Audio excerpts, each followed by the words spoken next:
IB Nation, welcome back to another edition of the Irish Breakdown Podcast. And this is take 2 of our intro for today's show. So we're having some issues with Streamyard today. We don't know what's going on. We went through our normal go live process. Bill and I are in the middle of this great intro, and Trevor's like, I don't think we're live yet. So we had to kind of start over, and we're ready to rock and roll. Y'all know me. I'm Brian Driscoll. That's Trevor Trowbridge. That's our guy, Bill Bender from Sporting News, who's with us today to talk some Notre Dame football. Bill, you've had a lot of content coming out this summer, man, and a lot of stuff that has been interesting. Obviously, you had your top 25 quarterback ranking, you had your top 25 coaches ranking. You had you guys ended up releasing all of it. I think 1 to what's it now? 136. 136, yes. You had your coach rankings come out. I know you're very high on Marcus Freeman. And then of course you also did your post-spring top 25. Are you going to do another one like as we get closer to fall camp? Because I know we're probably going to do like a preseason top 25. But you did your post-spring top 25, Bill. So we're ready to have some fun talking about it. And then I know after we get done with that, we're going to have you for about an hour. Trevor and I are going to then dive into our thoughts on the Lindy's preseason football magazine, which we're going to have some real fun talk about that. And we are going to do a longer daily mailbag today. So if you guys want to go ahead and get your questions in, get those in now. And when we're done talking about all this stuff, we're going to answer your questions since we couldn't do one on Friday because I couldn't talk. Bill, you actually got to experience what my voice was like on Friday. So it was not pleasant. It was not pleasant at all. But we're going to have some fun today, Bill. And I'm looking forward to chatting with you about Notre Dame. I know you and Trevor have done a show before, and I'm excited to have you back on with us to talk a little Notre Dame football. Yeah, it is list season, and I'm anxious to see what you guys will say about Lindy's. I know whether it's a top 25 list you ask, we won't do another one for the most part, because unless there's drastic injuries, you may or somebody transfers or a coach resigns, you really this is what you got. And, the difference between this and the way too early to me is the post-spring, you've kind of got a feel for what you have. The coaches have moved, the players have moved. You have a depth chart that you can at least guess on. And like you said, Notre Dame checked in at number 5. We have a consensus top 25 going tomorrow. I can spoil this for you. It was 11 publications that like the normal ones, and Notre Dame came in at 6. The spoiler alert there is Clemson is 4. So Clemson is being highly thought of in the preseason, more so than we have. And but I think Irish, anywhere between 3 and 6 is about right for Notre Dame.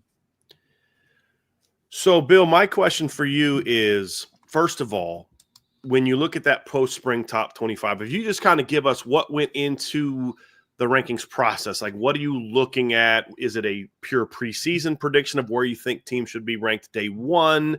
Is there any projection into how you think teams will rank at the end of the season? Like what goes into that first of all, and then we'll dive in more specifically into Notre Dame. Well, I mean, first thing that went into it is we're going to overvalue Arch Manning, and that's how I feel about it. Like if you're going to go in on the hype on Arch, you might as well go all the way, and that's what we did. He's our top quarterback. He's for our top team. And if they go into Columbus on August 30th and win, there's not a person in this country that's going to be able to hold down the Arch Manning hype the rest of the year. Granted, their schedule's a little bit tougher. If they lose and play well and he plays well, there won't be anyone that can stop the hype on Arch Manning. Well, I can just tell you this. I always say, Brian, that when I went to the Michigan game last year, there were reporters, and Michigan was about to get destroyed by Texas that day, and there were reporters focused on Arch Manning during warmups.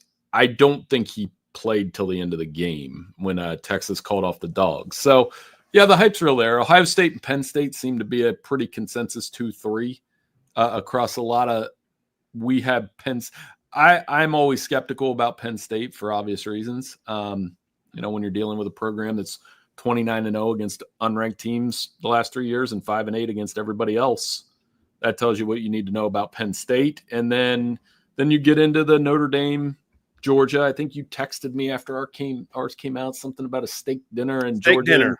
If Georgia finishes ahead of Notre Dame, I'm going to buy you steak dinner. In the final AP poll. The final AP poll. We can decide whether to do end of the regular season or end of the what whole if they, season. But what if they play in the playoff? We'll reevaluate if they play in the playoff. Yeah. Because that'll probably decide it anyway.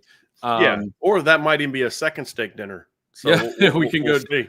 But I do like Georgia more than you, I think. I like the roster. I think I like the kind of 8th. So it's not like I think you're out of your mind. I have Right. them 19th or something like that. Yeah. I like Georgia, and then you get into the Clemson, Notre Dame, Oregon. I think that clump of teams that I just mentioned, you're probably going to find a national champion out of them. No, what about the top 6? Top saying? 6 or 7. I don't know if I'd go and with 2 boomer bust qualifiers in Alabama, LSU. I don't think I'd drift too far down after that. You have Alabama 8, LSU 9, Illinois 10. So yeah, and Illinois is not winning a national title, so I'd stop at 9 and I'd be comfortable. I think Trev, what do we say? 8 teams that you and I felt were contenders. We have the same 8. We just have them in different order. I mean, you and I, Bill, I think my difference is I had Indiana ahead of Illinois. I had Arizona State 10, but like our top 8 is the same 8 teams. We don't have any differences as far as who we have in the top 8. It's just where we have them placed is different. So let's get into Notre Dame, Bill, and just kind of talk about, your placement of Notre Dame 5, what you like about this team. Because, I mean, obviously top 5 ranking, like we could argue with you about like, no, I have Notre Dame 2, and I do have Notre Dame 2. I have Ohio State 1, Notre Dame 2. My philosophy is you're the champs until somebody beats you, barring some crazy offseason like Michigan had after 23, where their entire coaching staff and the majority of their roster's gone. That's a little different. I think the only other team I did that with was LSU, and after 19 going into 20 because of all the losses they had. But I'm a big believer you're the champs until somebody beats you. That's just my personal philosophy. So when people don't have Ohio State 1, I don't say you're wrong. That's just my deal. I have Notre Dame 2. I'm not going to spend a lot of time debating 2 versus 5. My point is just more of if you have them in the top 5, you think very highly of that football team. So I just wanted to kind of, first of all, kind of get your thoughts on what you think about Notre Dame, what went into having them number 5, what makes this a team where you look, I said, well, it's a top 5 team. Because if you have them top 5, you think they're a national title contender. So that's obviously there's a high opinion of Notre Dame. So what are the things that went into the favorable aspect of why Notre Dame is 5? Well, offensively, Jeremiah Love, obviously, I would start my breakdown of Notre Dame with him. That's a Heisman candidate. Could have, is he Ashton Genty? I don't know, but I mean, the way they manage him reminds me a little bit of CJ Spiller. Like he's that kind of game breaker.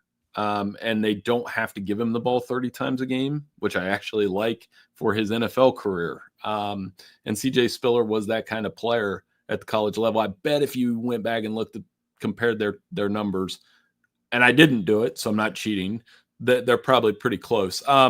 There's some excitement around CJ Carr, much like there's excitement around sort of Julian Sayin, probably more so Tavion St. Clair at Ohio State, the new factor, the 5-star guy, and then Bryce Underwood at Michigan. So I like that. I like that they have a quarterback that they've developed instead of playing portal roulette. Offensive line should be strong. Defense even more when you have that many upperclassmen. I don't know. You guys have probably talked about it and heard more about it than I have, but with the new coordinator, Chris Ash, you have a lot of upperclassmen on the front 7, and you have a really good secondary that even though it loses a couple NFL guys in Watson Morrison, I still feel like they have enough talent in that secondary, which has become a reliable factor for the program. And then I don't love one of those secondary guys they had to replace in game 6. Right. Which helps. Anytime you lose a guy early, it helps you. Like Michigan, for example, you feel better knowing that Jair Hill can step in and thrive this year because he spent so much time in place of Will Johnson last year. Same thing at Ohio State, where Jermaine Matthews got a lot more playing time outside because Denzel Burke battled injury. So I do think those things can help a team. It doesn't maybe help you during that season that guys are going down, but it helps you for that next season, certainly. I don't love their schedule. That's a tougher schedule than last year, in my opinion, just because you're playing 2 quote unquote. I mean, like you're going to yell at me, Brian, I have a feeling. Going to Arkansas is not an easy game. No, it's not. It's not. Going to Miami is not an easy game. Playing A&M will be talented. And Mike Elko is a hell of a coach. So they've got a tougher schedule than last year. We also have NC State as the trap game as well. And that's always one that right in between Boise and USC. CJ Bailey's an real intriguing player, quarterback. So I don't love I think they play Boise too. Like I looked at their schedule and I was just like, wow, this is not easy. Well, it's easy until they run through it, and then a lot of people look back, well, it wasn't that hard of a schedule. Right. But what I think that's makes the inevitable. schedule interesting, Bill, and I think you're hitting on it, is there's no elite team on the schedule. There's no Georgia, there's no Texas, there's no Ohio State. But what makes it good is it's a deep schedule. It's week after week after week, with the exception of like probably Purdue and Stanford. There's a team that if you don't bring it that day can give you some problems. And that's what makes it challenging. There's no Central Michigan. There's no there's no Bowling Green, New Mexico from what they had in 19. There's no teams like that. The worst teams on their schedule, actually, there's only 2 group of 5 teams on their schedule, and those teams went 12-2 and went to a playoff last year, and went 10-3 and beat Oklahoma in the bowl game last year. And Navy's just not an easy, even though Notre Dame made it look relatively easy last year. Notre Dame's not an easy, or Navy's not an easy game. Not with Blake Horvath, not with that team. So I think the top 5 ranking cell is good, and this really is. You kind of mentioned it earlier. So Marcus Freeman, we had him number 4 in our coach rankings list, in our top 136. And by the way, Delaware and Missouri State joined the list this year. And what a pain that list can be. The justification I had for it is, if you look at his 3-year record, it is elite. And that is one of the parameters we do on that list. I look at a coach's 3-year record, because you can say, well, Kirk Ferentz has won 208 games or 204 games. Well, what's his 3-year record? What have you done for me lately? And it is elite, with Kirby Smart, who's number 1, Ryan Day, who's number 2. And he earned the number 2 spot to me. They won a national title. He's 70-10. You have no quarrel from us. That's no, and then Dabo's 3, and I'm still okay with that, because he's got 2 rings. Everybody, there's not a coach that gets criticized more than him, other than maybe Lincoln Riley or Brian Kelly. And the dude's coming off an ACC championship. And then there's Marcus Freeman, one of the under 40s, as Troche pointed out on our podcast. There's only 4 coaches in the Power 4, counting Freeman, that are 40 or younger. And he's right there with Lanning and Sharon Moore and Kenny Dillingham, who had a really good year. But I think we talked about this a lot last year on those weekly shows that we did, and hopefully I'll do them again this year. Freeman's got a charisma about him. He pointed this team in the right direction. He's made Notre Dame, quote unquote, cool again. And, now the challenges for him, and I think from national media, is like you mentioned it, they don't play a group of 5 school, but maybe don't lose one you shouldn't, like Stanford or Boston College. And that's something that Ryan Day didn't do until November 30th of last season, when a 21-point underdog came into the shoe and beat him. Yeah, because you got to think back to the Purdue game in 18. That was urban. That was 17 Iowa. That was urban. Yeah, so they haven't had those type of games. I think, what would you say their worst regular season loss has been so far under Ryan Day prior to this? As prior to the Michigan game, None. Going back to Oregon at home in 21. Right. That was still a good team at the time. They ended up not being as strong at the end, but they still played for a Pac-12 title that year. They've only lost 8 Big 12 or Big 10 games since 2012. Yeah. And, he didn't have an unranked loss until Michigan rolled in there last year. And, there was some highlights on the web the other day, and I was kind of watching through them, still thinking, how did this happen? And that's the one that's going to follow him more than if, Michigan State or Iowa were able to beat them at some point. But yeah, I think Notre Dame is definitely playoff and national title caliber in that top 8 list. That's a step up from what we thought about them last year. I don't know that we thought, hey, Marcus Freeman's going to take this team to Atlanta for a national title game. I had the few and far between, and maybe you guys did, but that's the we had them. We didn't predict all the way to the championship game last year. I don't know why. We just didn't do it. I had said that, look, to me, that I think this is a minimum semifinal team, and then it just depends on what the matchup is. For sure. If you'd have told me last year in the preseason that Notre Dame will get to the semifinals and play Penn State, then I would have predicted that they would have gone to the championship game. That just, because it's James Franklin. But yeah, and also last year too, Bill, you're not someone who was completely shocked by Notre Dame season, because you had Notre Dame preseason number 5 last year as well. So my question to you is this: you had them 5 last year. They go to the championship game, beat Georgia along the way. in the Sugar Bowl, so down in New Orleans. They beat Penn State in the Orange Bowl. What does Notre Dame need to do short of winning the title to move beyond 5 in your preseason expectations? I think they'll what's the holdup? Well, I mean, they're depends on some of it, what they have coming back. And you guys would probably argue that I don't think so. Texas has a lot. Again, I already explained my tech. I've justified Texas with you might as well Arch Manning and 21 other guys, but they do have other guys. They have Wisner. They do have to rebuild their tackles. I think it's hard. And yes, I'm Big Ten homer. It's hard not to put Penn State ahead of them based on that game was close last year, and they have just about everybody coming back on the offensive side. Both running backs, 2 1,000-yard rushers. Did they get Drew Aller enough help in the passing game? I guess not everybody. Tyler Warren's not back.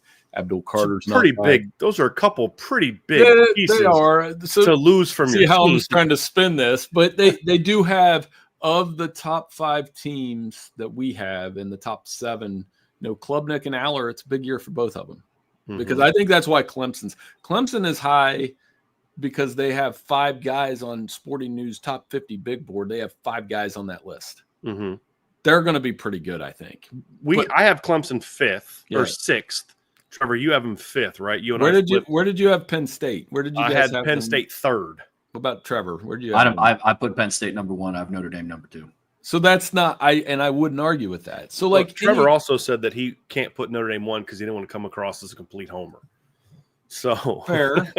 I mean, and I would put Ohio State ahead of both of those teams because I just trust the factory. Well, I had Ohio State number 1. Right. I know. I saw yours. You had 1 too, and I trust the factory because they lost 14 guys in the NFL, but they still have the best. Yeah, this isn't Michigan from 2 years ago, where they lost starters and depth, and then they lost the majority of their coaching staff. I think the only issue that I've had with people that have questioned Notre Dame compared to Ohio State is when people will bring up Chris Ash replacing Al Golden and then not talk about Matt Patricia replacing Jim Knowles. That's my only annoying thing. It's like, hold on a second. Chris Ash has a much better college track record than Matt Patricia does, but again, I'm not going to argue that too much because I have Ohio State number 1. And again, I'm you're the champs until somebody beats you kind of guy. My pushback on Penn State is you acknowledge why Penn State is a team that you have to have some doubts on because they are a team that has not proven that they can win the big games. The criticism on Notre Dame, to your point, and we agree with it, is can you stop losing the games that you should not lose? You had no business losing at Clemson 2 years ago. You had no business losing to Stanford and Marshall and Northern Illinois. But what Marcus Freeman has certainly done is prove that he can beat really good teams. Or James Franklin's the exact – James Franklin is basically Penn State's Brian Kelly. He will win every game he's supposed to win and lose every game that's against a team that's as comparable or better than them, and we saw that last year. I think what my pushback would also be is I don't think people appreciate how much Notre Dame played multiple guys last season. So when you look at like losing Jack Kaiser, for example, at will linebacker, well, one of the guys looking to replace him is Jaden Ausberry, who's tied for second on the team in tackles for loss because they just played 4 guys had over 400. Well, Kingston didn't have over 400 snaps. He would have had he not missed 3 games with an injury.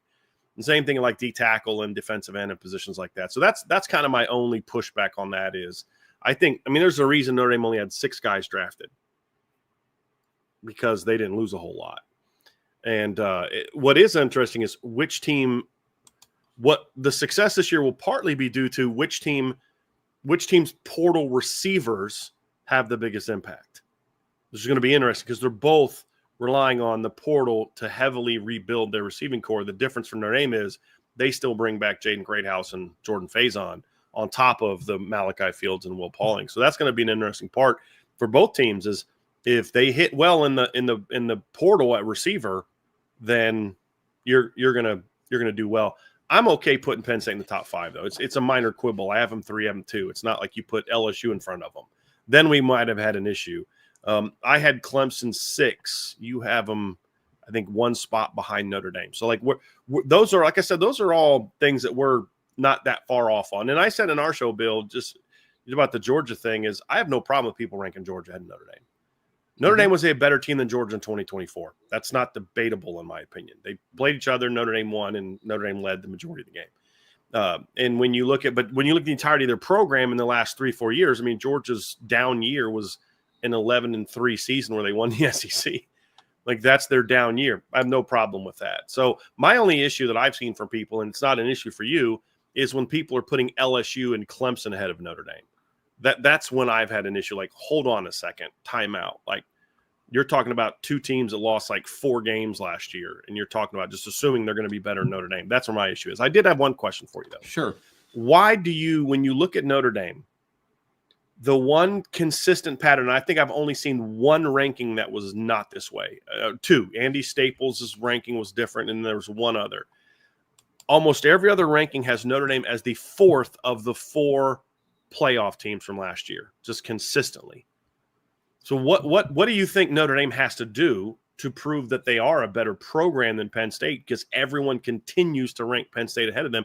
Last year, what's interesting is you had Penn State below Notre Dame last year in your preseason top 25. I believe you didn't have Penn State in the top 10. You had them 12th. You had Notre Dame 5. Notre Dame goes to the championship game. Penn State goes to the semifinals, and yet Penn State shoots way up ahead of Notre Dame, and Notre Dame stays exactly where they were in your rankings a year ago. Yeah, well, I mean, again, some of it's the all-in nature of Penn State's season. You know, Drew Aller is of our top 5 teams, I believe. I'm going all the way down.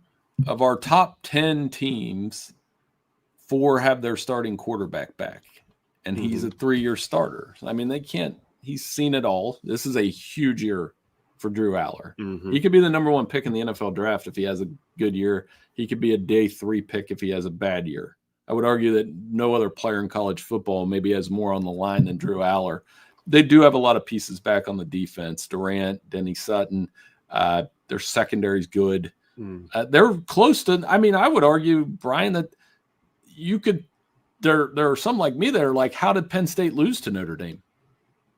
I know how. They got away from the running game, and they got away from the running game because they got shut down in the third quarter for running the football. Right. And Notre Dame made adjustments and they couldn't run on them. Drew Aller needed to make a couple throws in that game. But I was like, if they replay that game, it's probably tight again.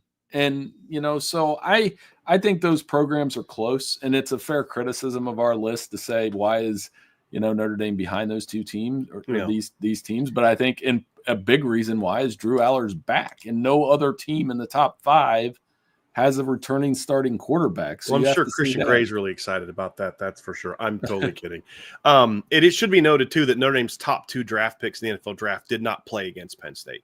It should also be noted that 2 of their top 3 draft picks did not play against Penn State. So Benjamin Morrison did, and then Riley Mills. And Jim Knowles, I think, will add – that's the big question. I don't think you need to have an elite defensive coordinator to be good at Penn State. No, you're going to have players. Because Manny Diaz had players and did well with them. Tom Allen had players and did well with them. Here's my question about Jim Knowles, and this is just a general comment. Jim Knowles has had a tendency to where his system is complex, to where you need a couple years to really get comfortable in it. I know Ohio State, first year you saw improvement, but they still weren't that good because he inherited a defense that was pretty bad the year before. And then by year 2, they started to figure it out. Like, their defense got good in year 2, where at Oklahoma State, at Duke, at previous stops, it wasn't until year 3. Our argument at the time was it'll take a year to get going. But at Ohio State, because of the personnel, it'll probably go year 2 before year 3. Does Penn State have the experience, in your opinion, and returning experience to maybe make a quicker transition than what like Ohio State did? Is it more about just don't screw it up type of thing, since they were pretty good anyway with Tom Allen, who, by the way, last year I said was one of the best offseason hires of the season. I thought James Franklin, who's notorious for not making great hires, I thought made 2 absolute home run hires last year at coordinator, which is part of why they were able to get to the Final Four. Right. I don't know. I mean, I think, you know, for Penn State, the Knowles hire is so interesting to me because it adds to the Ohio State game, but like another level that here's the thing. And I talk to Joe Ludnowski in Oil City, Pennsylvania every week, every Friday. We have a segment, and I think it should be an obsession for Penn State to beat Ohio State. It unlocks everything else. They haven't beat them since 2016.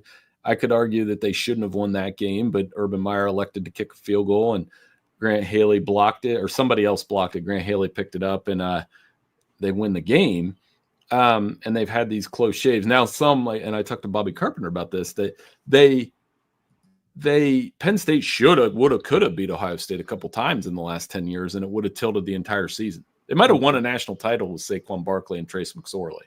They couldn't beat Ohio State, So I think there's a lot riding on that game for them. Even if they make the playoff, it's like, when are you going to beat the Buckeyes, dude? And we haven't talked about Oregon yet, which is so interesting because I think they're right in that conversation with Dante Moore, if Dante Moore is who we think he is. And that's a big what if with Notre Dame. Like, you guys have a feel for what CJ Carr is, but he's still a first-year starter. And you have to surrender that with first-year starters, and I feel this way about Bryce Underwood at Michigan, there are going to be ups and downs. There's going to be moments of, oh my gosh, this guy's a first-round NFL player. And there's also going to be moments for you guys this year of, why did he throw that there? Oh, sure. That'll be true for Arch Manning. That'll be true for Julian Sayin. That'll be true for Dante Moore. It'll be true for a lot of those younger players. That's right. That's part of the deal. And that's why I think the team's poised to succeed with those quarterbacks. You have to have a strong run game. You have to have a defense that can keep them from having to be in a lot of shootouts. Because that's the one thing with a young quarterback you don't want to be getting into, is in a big game and you have to score almost every time you touch the ball, or you're going to have trouble winning. You want to avoid those type of games for these young quarterbacks, especially early in the season. And the flip of that is with Drew Aller and Cade Klubnik, and I would argue Garrett Nussmeier at LSU, they do open with Clemson at Clemson. When they do that, you're going to say, why did he throw that there again? Because they've seen some of the inconsistency with Aller. And, Garrett Nussmeier is a guy that had 12 interceptions last year, even though he closed the year on a heater. And then Klubnik is the one that every time I look at his stats, I'm like, really? 36 touchdowns, 6 interceptions? Really? 3? But I do remember writing last season at one point, I was like, this is the hottest offense in the country, 5 in a row. And then they get drubbed by Louisville where they couldn't stop the run. So, that's probably, if we're talking about week 1 alone, and I always prepare myself for largest overreaction of the weekend. So what would it be? You guys tell me. Is it Arch winning at Ohio State? Yes, that's the answer. Is it Notre Dame losing to Miami somehow? Is it I think LSU Clemson has the most on it in terms of, one, it's an ACC SEC barometer game. 2, Garrett and Cade are 2 quarterbacks that are getting first-round grades by some people. I'm not totally convinced either way. And then 3, does Brian Kelly lose another opener? LSU has not won an opener since 2019, which means they need to get quarterbacks from Ohio back on their roster. But that's neither here nor there. Had to get one Joe Burrow reference in. But those are the 3 games that I got my eye on that will generate the largest overreaction this side of Bill Belichick playing TCU. I look at it. The only result that won't create an overreaction is if Notre Dame beats Miami. I don't know that we'll get much of an overreaction from that one. Although if Carson Beck's horrible. Well, my thought there was, and I was on the show yesterday and I brought this up. I said, I think the big storyline for Notre Dame is it's not so much just about winning. It's you've got to make sure Carson Beck doesn't play well. Because if you win and Carson Beck still plays well, there'll be a lot of Georgia fans be like, see, if we'd have had Carson Beck last year, we'd have beat you guys. I think if you beat Miami, you got to make sure also that Carson Beck doesn't play well. I think if Notre Dame beats Miami, it'll be a lot of, that's Miami, being Miami. I think the Texas beats Ohio State, there'll be a giant overreaction just because we need to get our arch clicks as much as we can. If Ohio State beats Texas, there's a giant overreaction because now it's like, if I'm going to get my clicks on Arch one way or the other. It's either because he played well or he didn't play well. It's kind of like with Deion Sanders, right? I'm going to write about Deion one way or the other because it sells either way. I think both of those be overreactions. Ohio State they're the top team again. I think the biggest overreactions are going to be the LSU Clemson game, especially if Clemson wins. I think if Clemson wins, because there's so many juicy storylines in there. ACC versus SEC is a big one. Brian Kelly can't win the big game. You're going to start hearing talk about what his buyout looks like and all that kind of stuff. It's Clemson's back, Dabo's back. You're going to have, Dabo's got the team back and all those type of things. You're going to see a ton of that coming out of that game. I mean, we saw it last year at USC. Look how far USC skyrocketed up the rankings after beating LSU. And then we realized, oh, they're not actually that good. Neither's just LSU. Those ended up being two unranked football teams by the end of the year. I think that's the game that'll cause the biggest overreaction. And if LSU beats Clemson, it's, this is the team LSU's going to, I think that's the game where we're going to see the most giant overreaction. Well, and the SEC has been in the headlines and been in the news the last couple of weeks, obviously, with the SEC meetings and Greg Sankey. And there are 8 games involving the SEC in 7 in the first month of the season. Then Clemson, South Carolina, the 2 Notre Dame games, Michigan and Oklahoma. I said those are 8 to watch early in the season just because if the SEC, let's say in those 8 games, and LSU Clemson's one of them, the SEC's like 1-7 somehow. Then what are we doing? Are we really going to start arguing that this is the gauntlet and the greatest conference of all time? Those are 8 huge games on the conference. Ohio State, Texas is one of them. Yeah, because those games don't matter, Bill. Just like bowl games don't matter that the SEC loses. Right. It only matters what you do in your 8 conference games. That's all that matters for the SEC. Well, and we have 2 pieces up this week. We did the Big Ten side of it this week, and the SEC side is coming, I think, Thursday, where I went in and looked at the schedule. And this is how I should do it with Notre Dame just to give you guys the score. We could probably do it over so if you go and look at my latest article of Sporting News, it is a Big Ten schedule rankings. And the way that I do it, and I'm a big believer in simple, is I find out I took our post, it's mine, so it's my list, my post-spring top 25. Okay, each team. How many teams are you playing on that list? That's step 1. Step 2 is at home or away. You add +4, -4. Step 3, kind of total it all up, and then you rank it. So like Wisconsin, for example, who's playing 5 ranked teams this year, has the toughest schedule in the Big Ten.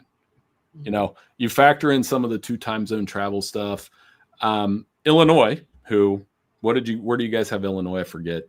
I had them like 12 or 13, somewhere around there. We're not too far off. Where you got it, Trevor? Like a teens? Yeah, in the teens. So I got them 10, and they play exactly 1 ranked team on our top 25. They play Ohio State at home. They've got the Indiana schedule this year.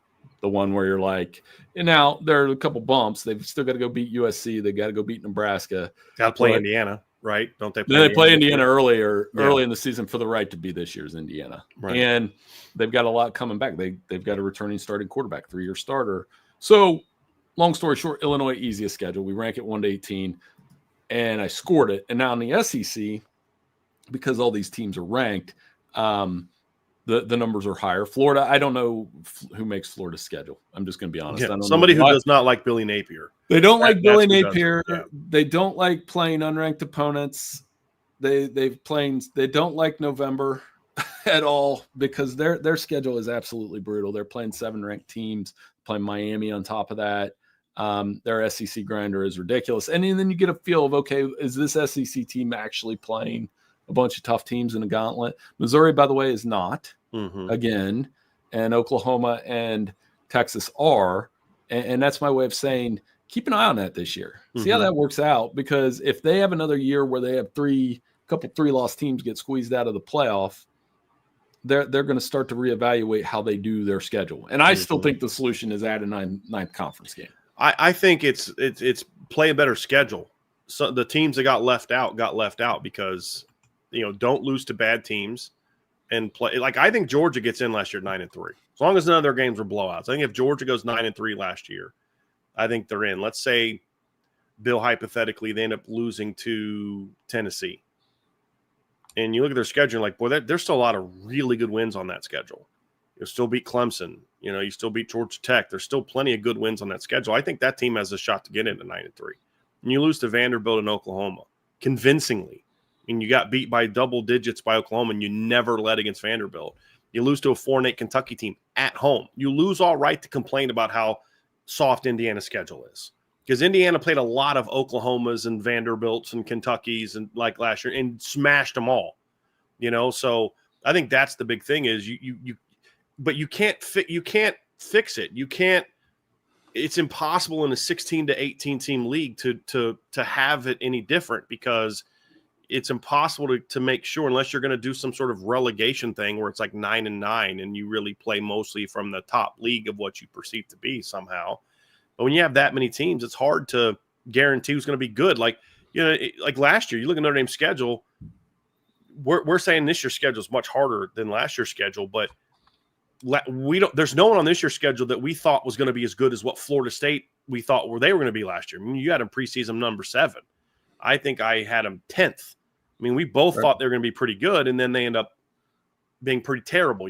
That's the other thing too, is you don't really know. You give a team like Indiana a softer schedule because it's Indiana, and then all of a sudden they're pretty good now and they make that run. So it's really hard to fix it, in my opinion, except like you said, give a 9th game, like the Big 10 does, like the Big 12 does, like the Pac-12 used to do, and then say, okay, now it's a little bit easier, I think, to maybe add some of those games on there. So, but there's always going to be a little bit of that, because you think this team's going to be pretty good, and then they have not been. Like, if Michigan was as good as, think about Indiana every time how soft their schedule was last year. Well, they beat the 2 teams that played for the title the year before. Right. So if you looked at their schedule preseason, you weren't thinking, boy, that's going to be a really soft schedule. That's 2 teams that played for the title last year, and Ohio State. So you can never guarantee that a schedule is going to be tough, but here's what you do to avoid those things is don't lose to bad teams. If Oklahoma simply beat, or if Alabama simply beat Vanderbilt or Oklahoma, they're in. Right. Like if Ole Miss simply does not lose at home to Kentucky, they're in. It's really that simple. So that's why I don't have a lot of sympathy for some of the whining that we're hearing coming out of it. And I probably need to go back. So I have last year's up to how I did this formula or whatever. And did it matter? So for example, Michigan, they had the toughest schedule in the Big 10 last year, and it bared out that way. Right. They got smoked by Texas and Oregon at home, saved their season. With the Ohio State win, the Alabama win. Purdue had a ridiculously tough schedule last year, but they also were not competitive against that really ridiculous schedule. They were giving up 50 burgers every week. Yeah. In some case, comical scores. Yeah. Whether it was Notre Dame or Indiana in between. You're just watching those teams play, Bill, and it's almost like you're playing a video game on freshman level. You're just getting stupid pick sixes. You're like, how did that? You're running. You're basically dropping 9 into coverage. Notre Dame runs a draw and goes for 75 yards with 30 seconds left. Right. It's like, and I got about 10 minutes left with you, so we might as well get into it because I need to argue a little bit. So, USC. Too much disagreement for you today? Is that what's going on? Too much agreeing, and Trevor's nice. You're not, but no, I'm kidding. Let's argue about USC. Fair. Let's argue about USC a little bit because I wanted to anyway. I look at their schedule this year, and I understand where they're coming from outside of the history part and I'll tell you why, and then you guys can tear it apart, is if I'm Lincoln Riley, and I'm already kind of cagey with reporters anyway, I have to play Oregon at Oregon. I have to travel across the country 3 times in Big 10 play, and I was bad at that last year. I couldn't do it at Michigan. I couldn't even go to Maryland and win. I've got to go play at Illinois. I've got to go play at I believe Nebraska. They're not play at Nebraska after the bye, which follows the Notre Dame. I have to do this 2 time zone stuff, which by the way, I didn't know choice. Your choice. It was our choice, but I have to do it, and I can replace. And this is the part you're going to hate hearing: the marquee game in the Midwest. I can go play Michigan now. I can go play Ohio State, and I can go play Penn State, and now I'm putting Notre Dame on top of all that. It is going to make it hard for me to get to the playoff. I have the third toughest schedule in the Big 10. I had the second toughest schedule last year. My schedule's tougher than Ohio State, Michigan, Penn State, because I'm adding Notre Dame on it. And if like Cowherd kind of called this, and I don't typically agree with Cowherd. Like, it's probably wise. I'm just saying, like, we have punted other traditions. I grew up with Colorado, Nebraska. They don't play. I grew up with Oklahoma, Texas. They're in the SEC now. It could, from USC's vantage point, It isn't the worst thing. Tell me how horrible that is. It is, because a couple things. Number one is, just because we have done certain things doesn't mean we should continue to do so. Notre Dame and USC is different than Nebraska-Colorado, because the Nebraska-Colorado rivalry was a conference rivalry, and once one of those teams left, they were no longer in the same conference. Notre Dame and USC have never been in the same conference, so it's always been a non-conference rivalry. There were plenty of years where USC was stopped from winning a national championship because they had to play Notre Dame, and plenty of years when Notre Dame was stopped from winning a national championship because they had to play USC. Eric Parseghian probably has 4 titles if it wasn't for having to play USC every year. And USC under John McCabe probably has a couple more titles if he didn't have to play against Notre Dame. I mean, that's kind of part of the deal. My argument for this is, if we want to look at it the way that you're talking about, you look at their schedule this year. If you're a playoff team, you should beat Michigan at home, correct? I mean, you should if you're a playoff team. That's still a marquee game, though. Sure, like, you're a marquee playing, game, but we're talking about building a resume for the playoff, right? Right. So my point is this: you take Notre Dame off the schedule, and let's say you add a road game at Fresno. Okay, so now you're saying, okay, well, we're trying to make the playoff, so you've got to play. Now your schedule is essentially at Illinois, home against Michigan, and at Oregon. That's your schedule. That's the heart of your schedule. So if you go 10-2 against that schedule, I don't know that you're in. At 10-2, I don't know that you're in, because you lose to Oregon. Now, unless one of those wins is at Oregon, then maybe it's a different story. Late season win, top 10 team. Let's say Oregon's still really good. And so now you're looking at saying, so what is your playoff resume built on? Michigan team who, me personally, I think they're a 4-loss team again this year. It's a pretty rough schedule, and they don't have a great returning situation. There's a lot of things going on there. Coach is going to miss a couple games. It's another brutal schedule for Michigan. And now you've got to beat Allen, Illinois. If you can't make a playoff where you've got to play your 4 top games are Illinois, Michigan, Notre Dame, and Oregon, what is the point of making a playoff? You're not going to win a championship. And if you're a one and done, no one's going to care. The whole point is about building to be a champion.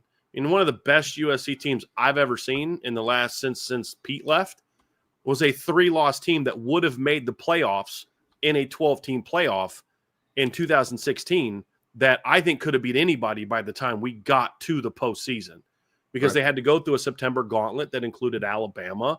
They had a loss at Utah, and then they had a bad loss to Stanford, and that was a pretty decent Stanford team that year. Forced them to make some changes, forced them to realize we've got some problems we got to fix. By the end of the year, nobody wanted to play that USC team. And I think a lot of people don't understand how good that 16 Penn State team was, partially because they got beat by, obviously they had the bad early season loss, but then by the end of the year, they were pretty good too. Then they lost USC in the Rose Bowl. So to me, if you're good enough to get in, those are the kind of games you need to play to prepare yourself for the playoff, because you're USC. Your goal is not to just get in. Your goal is to get in and be capable of doing something.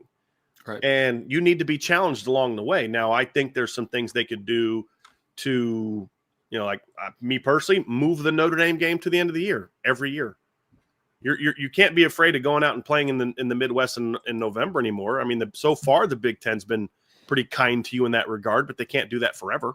You're eventually going to have to play some Midwestern teams. I would move it to the beginning of the year then. Why? Because here's the thing. If Notre Dame can't do that, by the way.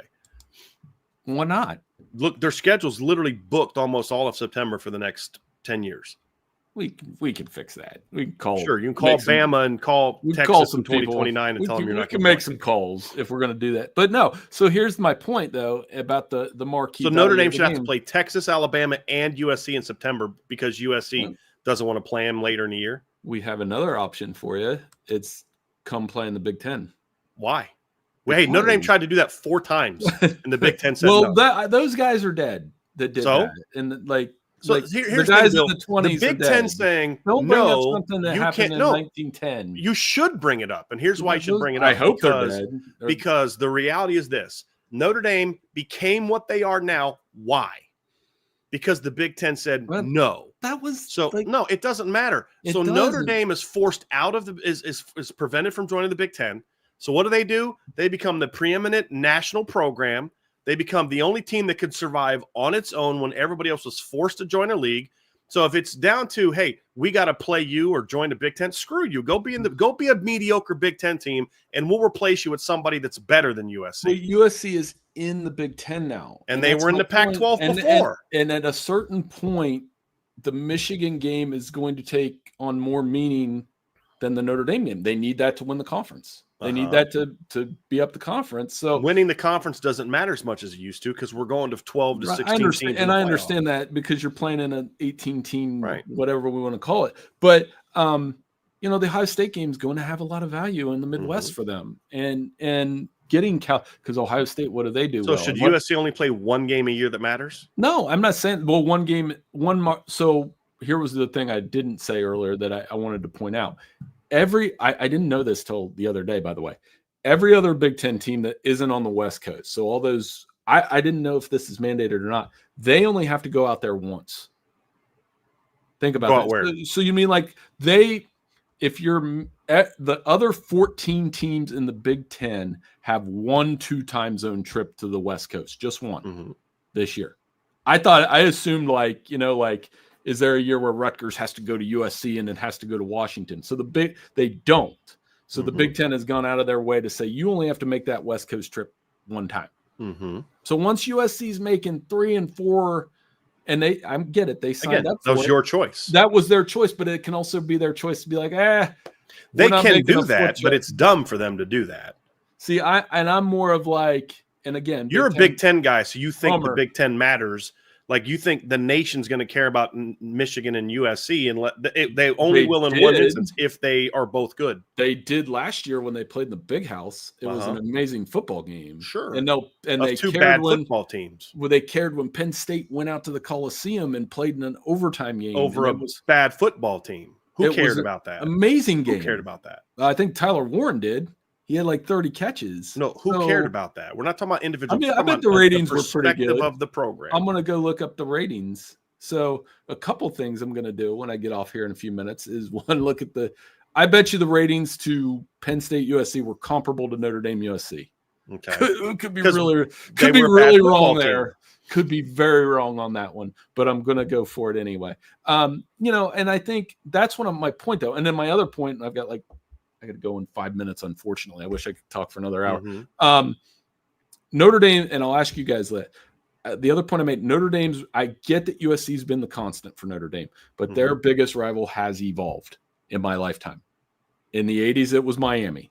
No, USC's always been their biggest rival. Oh, I don't know. Always. No, like Miami, Notre Dame was huge in the 80s. So was Notre Dame USC. Let's not forget the year that Notre Dame and Miami played, it was 1-4. Do you remember what the rankings were when Notre Dame and USC played at the end of the year?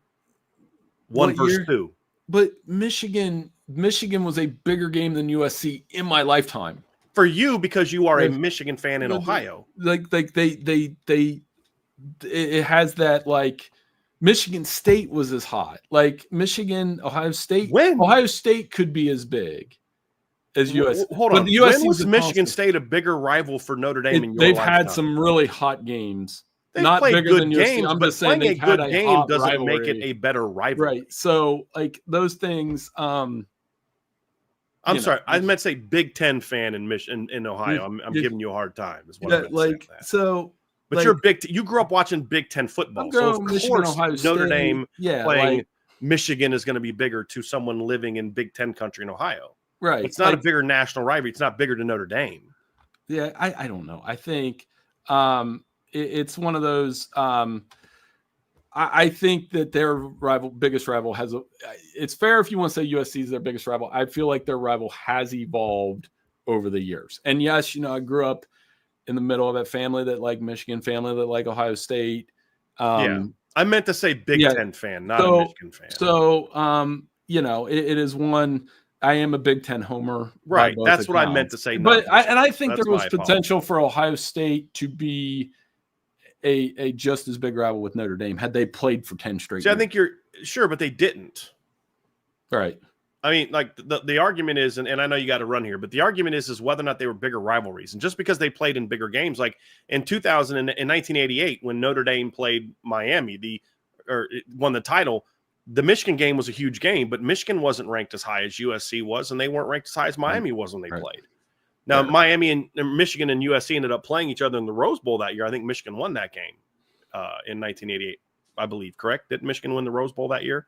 Right. I think Michigan actually, what's interesting is Michigan was the only non-independent to finish in the top 5 that year. Right. They were 4th. Well, But I don't think their rivalry has evolved. I think other rivals have kind of come along with them. There's been other big rivalries, but I don't think there's ever been a time when a rivalry was more important to Notre Dame or USC than the rivalry with each other. I would say Miami. There's certainly never been. That was more heated, but it wasn't bigger. Maybe not a bigger game, but for example, Bill, in the early 2010s, would you not agree that Michigan State and Ohio State played much more important games as far as the national scale than what Michigan and Ohio State played? Correct. Certainly did. Well, and that didn't make it a bigger rivalry. It just meant they were better games and they meant more because both of those teams were good, where Michigan was going through that end of the Rich Rod, early Brady Hoke era where they weren't that good. Doesn't mean that the rivalry evolved. It just meant at that time those games were more contested because those teams were better and there's more. And Penn State, Ohio State, etc. Like I get that, but I'll maybe we should table this one. Yeah. It was a good debate. I'll come back on your show and we'll we can finish it on CFB Nation. We can run it back on there, but I better let you guys go. Yeah. I appreciate all the compliments from the listeners. I am hoping we do this in the fall. We have, and just so people are clear, I meant to say to Bill, I joke with Bill all the time that he's a Big Ten homer. It's a joke that I have with him. I did not mean to say he's a Michigan fan. I meant to say he's a Big Ten fan. So don't get me killed over here. People understand that. That was a misspeak on my part. Not Big. Bill admits that he's a Big Ten homer. But anyway, Bill, enjoyed it, my man. Appreciate you. We'll have you back on again to talk about this and some other topics that we want to talk about with you as well. And then I'll come on with you guys and maybe we'll have more of this Big Ten Notre Dame schedule. This was a lot of fun. Channel. I'll let you guys talk. Thanks so much for having me on. I'll talk to you guys next time. See you, man. See you, Bill. So, Trev, that's going to do it for that show. Bill told me he wanted to have that debate with me today. So I said, hey, you want to bring it up at the end of the show? We can have that. We can have that debate at the end of the show. But that's going to do it for the sporting news. Like I said, I think Bill is high on Notre Dame, has him number 5. He was high on Notre Dame last year. So I think we have some quibbles about where they might be, but none of the teams he has ahead of Notre Dame are teams that we have way back. We don't have Penn State at like 12. We don't have – you even have Penn State ahead of Notre Dame. We don't have Texas at 9. We don't have Ohio State at 11. So I don't have huge issues with it. I think the only one that I continue to have an issue with is more of the Penn State one. But even then, it's like, okay, I have them 3. It's not really something to be super fired up about. The quarterback debate is a little bit more of an interesting one, which we didn't get into, of where he ranks different quarterbacks. So anyway, we're going to move on to part 2 of our show today, and we're going to talk about the Lindy's preview and what Lindy's thinks about Notre Dame and have some fun with that, Trev. But before we do, folks, do us a favor, hit that like button, hit the subscribe button, hit the notification bell, share this podcast, give us a 5-star review. Make sure you are signed up for the message board at boards.irishbreakdown.com. And remember, we are doing a mailbag today. So if you want to get some mailbag questions in, go ahead and throw those in now. You can put MB and add that in there. And then you can also put in a mailbag emoji, and we will get to that question as well. So you can go and throw those in there now. And when we're done with our next section of the show, we'll get to our mailbag. Right now we have 4 questions in. So if you guys want to have a nice, fun mailbag today, because we missed one on Friday, go ahead and throw those questions in now. And then, and of course, if you have a recruiting question about where they stand with certain players, that's more of a message board type of discussion than it is a discussion for this platform. So that's more of a thing. I'll kind of give some thoughts on it, but you're going to get more depth of those questions on the message board at boards.irishbreakdown.com. So Trevor Trowbridge, my man, I feel like I have not done a show with you in forever. It's good to have you back, man. I'm glad you made it home safely this weekend, and glad to be doing a show with you, man. How are you doing today? I'm doing good, man. It's good to be back. I wanted to start out today by saying I have a couple of fun facts alluded from the first part of today's show. Penn State and USC had 4.28 million viewers. USC Michigan had 6.32 million viewers. And Notre Dame USC brought in 7.92 million viewers. So just wanted to throw that out there. Hang on a second. I want to send that to Bill as we speak. So Notre Dame versus USC had how many? 7.6 million viewers. 7.92. Yep. Okay. And then you said what was the other one? It was Michigan versus USC. Yeah, that had like 6.2 and some change. Okay. And then you had Penn State ESU USC had 4.28. Okay. I'll go 4.3. According to the Happy Valley Insider. Okay, so we'll have that in there. So still significantly bigger for Notre Dame and USC, even though USC was not good at the time. So anyway, it's interesting to see how some people will look things up or look at things a certain way, and to think that Miami and Notre Dame was a bigger rivalry than Notre Dame USC. It's more so into people look at things differently, and I've never understood, and I get where Bill's coming from. It's just, well, he is a Big Ten guy. Well, you shouldn't care about things that happened in the past. I'm like, we can really go down this road of things that you shouldn't get over. Well, because historically, this people were bad, but those people are all dead. I'm not going to get into some specifics, but I can have some fun with that.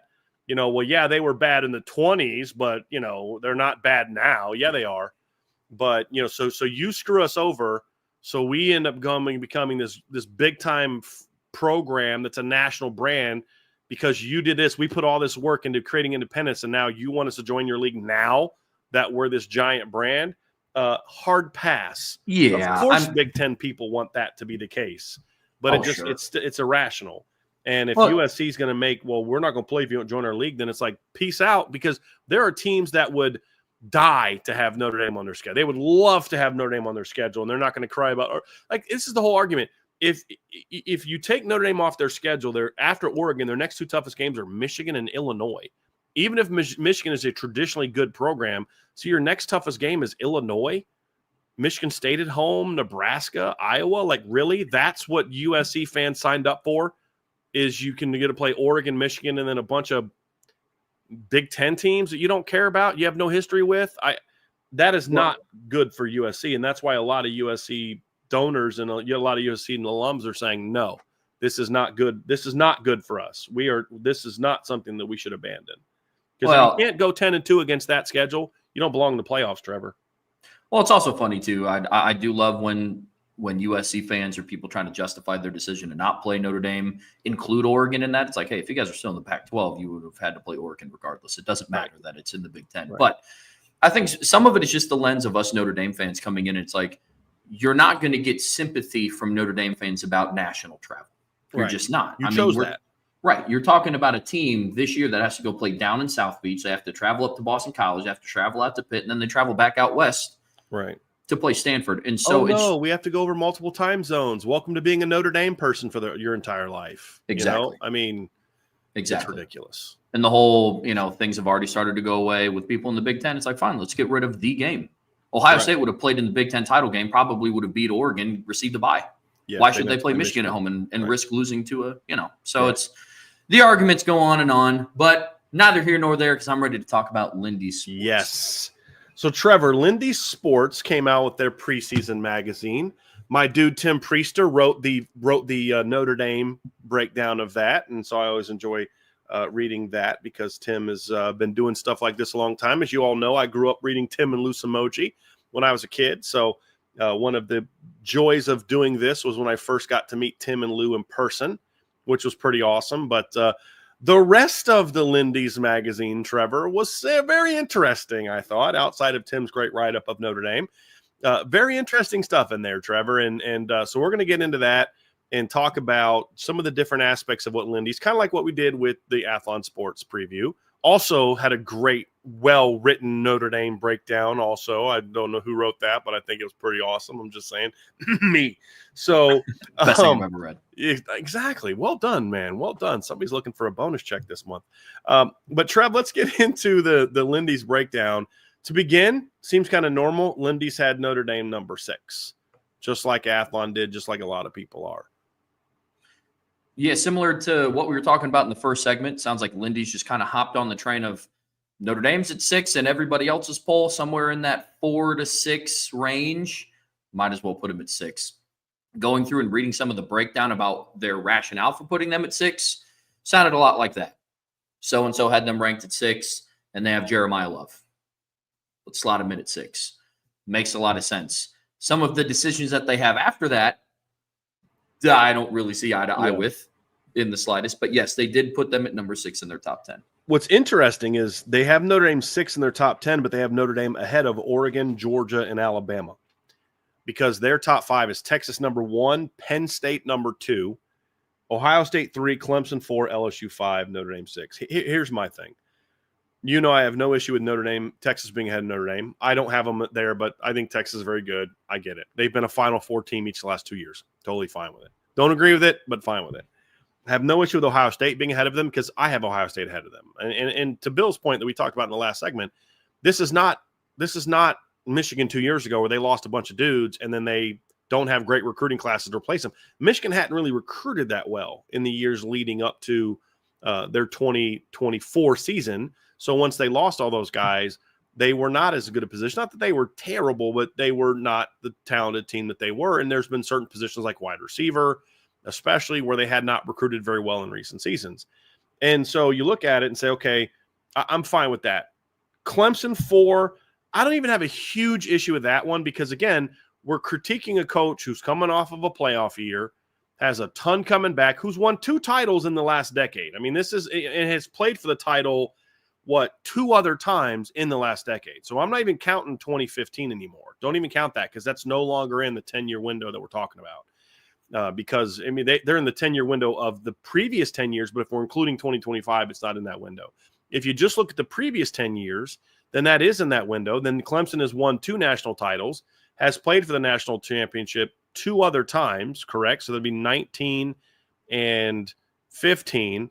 And in that 10-year period, made the playoff in 15, 16, 17, 18, 19, 20, and 24. It's made the playoff 7 times in 10 years. I'm not going to beef with a team like that being ahead of Notre Dame, especially since they beat Notre Dame in 2023 at Clemson in a year where Notre Dame had a better record. I don't have Clemson ahead of them, but I'm not going to beef with it. The 2 big ones I have is Penn State, number 1, which we've already talked about. We don't need to rehash that one. The other one is LSU. That's the even bigger issue that I have is people that put LSU ahead of Notre Dame, and Lindy's has Notre Dame behind LSU. They have LSU at number 5. I just cannot fathom how people are hyping up LSU like, well, they got really good receivers in the portal. Didn't they have pretty good receivers last year and the year before that? I mean, they finished outside the top 10 when they had Malik Neighbors, Brian Thomas, and Jaden Daniels on offense. Well, but they're going to be really good on defense. Based on what? They haven't been really good on defense at any point in time in Brian Kelly's tenure. Now, do they project to be better? Yeah, because I think the job that Baker's done since he got there as D coordinator has been good. You want to put him in the top 10? I have no beef with that, Trev. You have him at the bottom of your top 10. I have him at 12. I got to see it more. But putting them 5 ahead of Notre Dame, based on what? Brian Kelly has literally not had a single top 10 team at LSU in 3 years. Not one. And you say, well, portal. That's fine. You can talk about the portal all you want. But at the end of the day, they got portal guys last year and didn't finish in the top 10. They had portal guys the year before that finished in the top 10. They had portal guys in his first year and didn't finish top 10. And if you actually look at LSU's success, they've progressively gotten worse every year that Brian Kelly's been there as far as like their record and their results. His first year there, they played in the SEC championship game, right? I mean, that's a pretty darn good year for Brian Kelly. And they finished that year ranked 15th because they lost their last cup. They lost their last 2 games. They finished 10-4, 6-2 in the SEC, played for the SEC championship. They go 10-3 the next year. The only difference between the 2 years is they didn't play in the SEC championship one year. They played in the ReliaQuest Bowl against Wisconsin, barely beat them. Whereas their first year, they blew out Purdue 63-7, beat Alabama in their first year, did not beat Alabama in year 2. They finished the year 12th. And then in 2024, they're 9-4, go 5-3 in the league, and finish the year unranked. So it's like they've literally progressively gotten worse in the 3 years since he's been there. And now all of a sudden, they're going to jump up into the top 5? Like, I don't get that. I get top 10. I don't have them there. But all the way in the top 5, ahead of Georgia, ahead of Notre Dame. It's not even Notre Dame I'm upset with. They shouldn't be ahead of Notre Dame. They shouldn't be ahead of Oregon. They shouldn't be ahead of Georgia. And they shouldn't be ahead of Alabama, who destroyed them last year, 42-13. So that's the one that I have the biggest beef with. And it has nothing to do with Brian Kelly and me disliking Brian Kelly. The facts are the facts. I mean, you look at them from last year and you're thinking, well, that's a big jump for a team to go from unranked to top 5. That's a very big jump over Georgia, over Notre Dame, the defending SEC champ Georgia, over the defending Big Champ Oregon, whose only loss the entire year was to the champ. Well, they lost a lot. So did LSU. They're relying on a lot of portal guys. So is LSU. That's one I have a major head scratcher. It's the one that I don't understand because, as you alluded to, there's nothing you can even point back to. For Dabo, you kind of have to look a little bit more back into the past.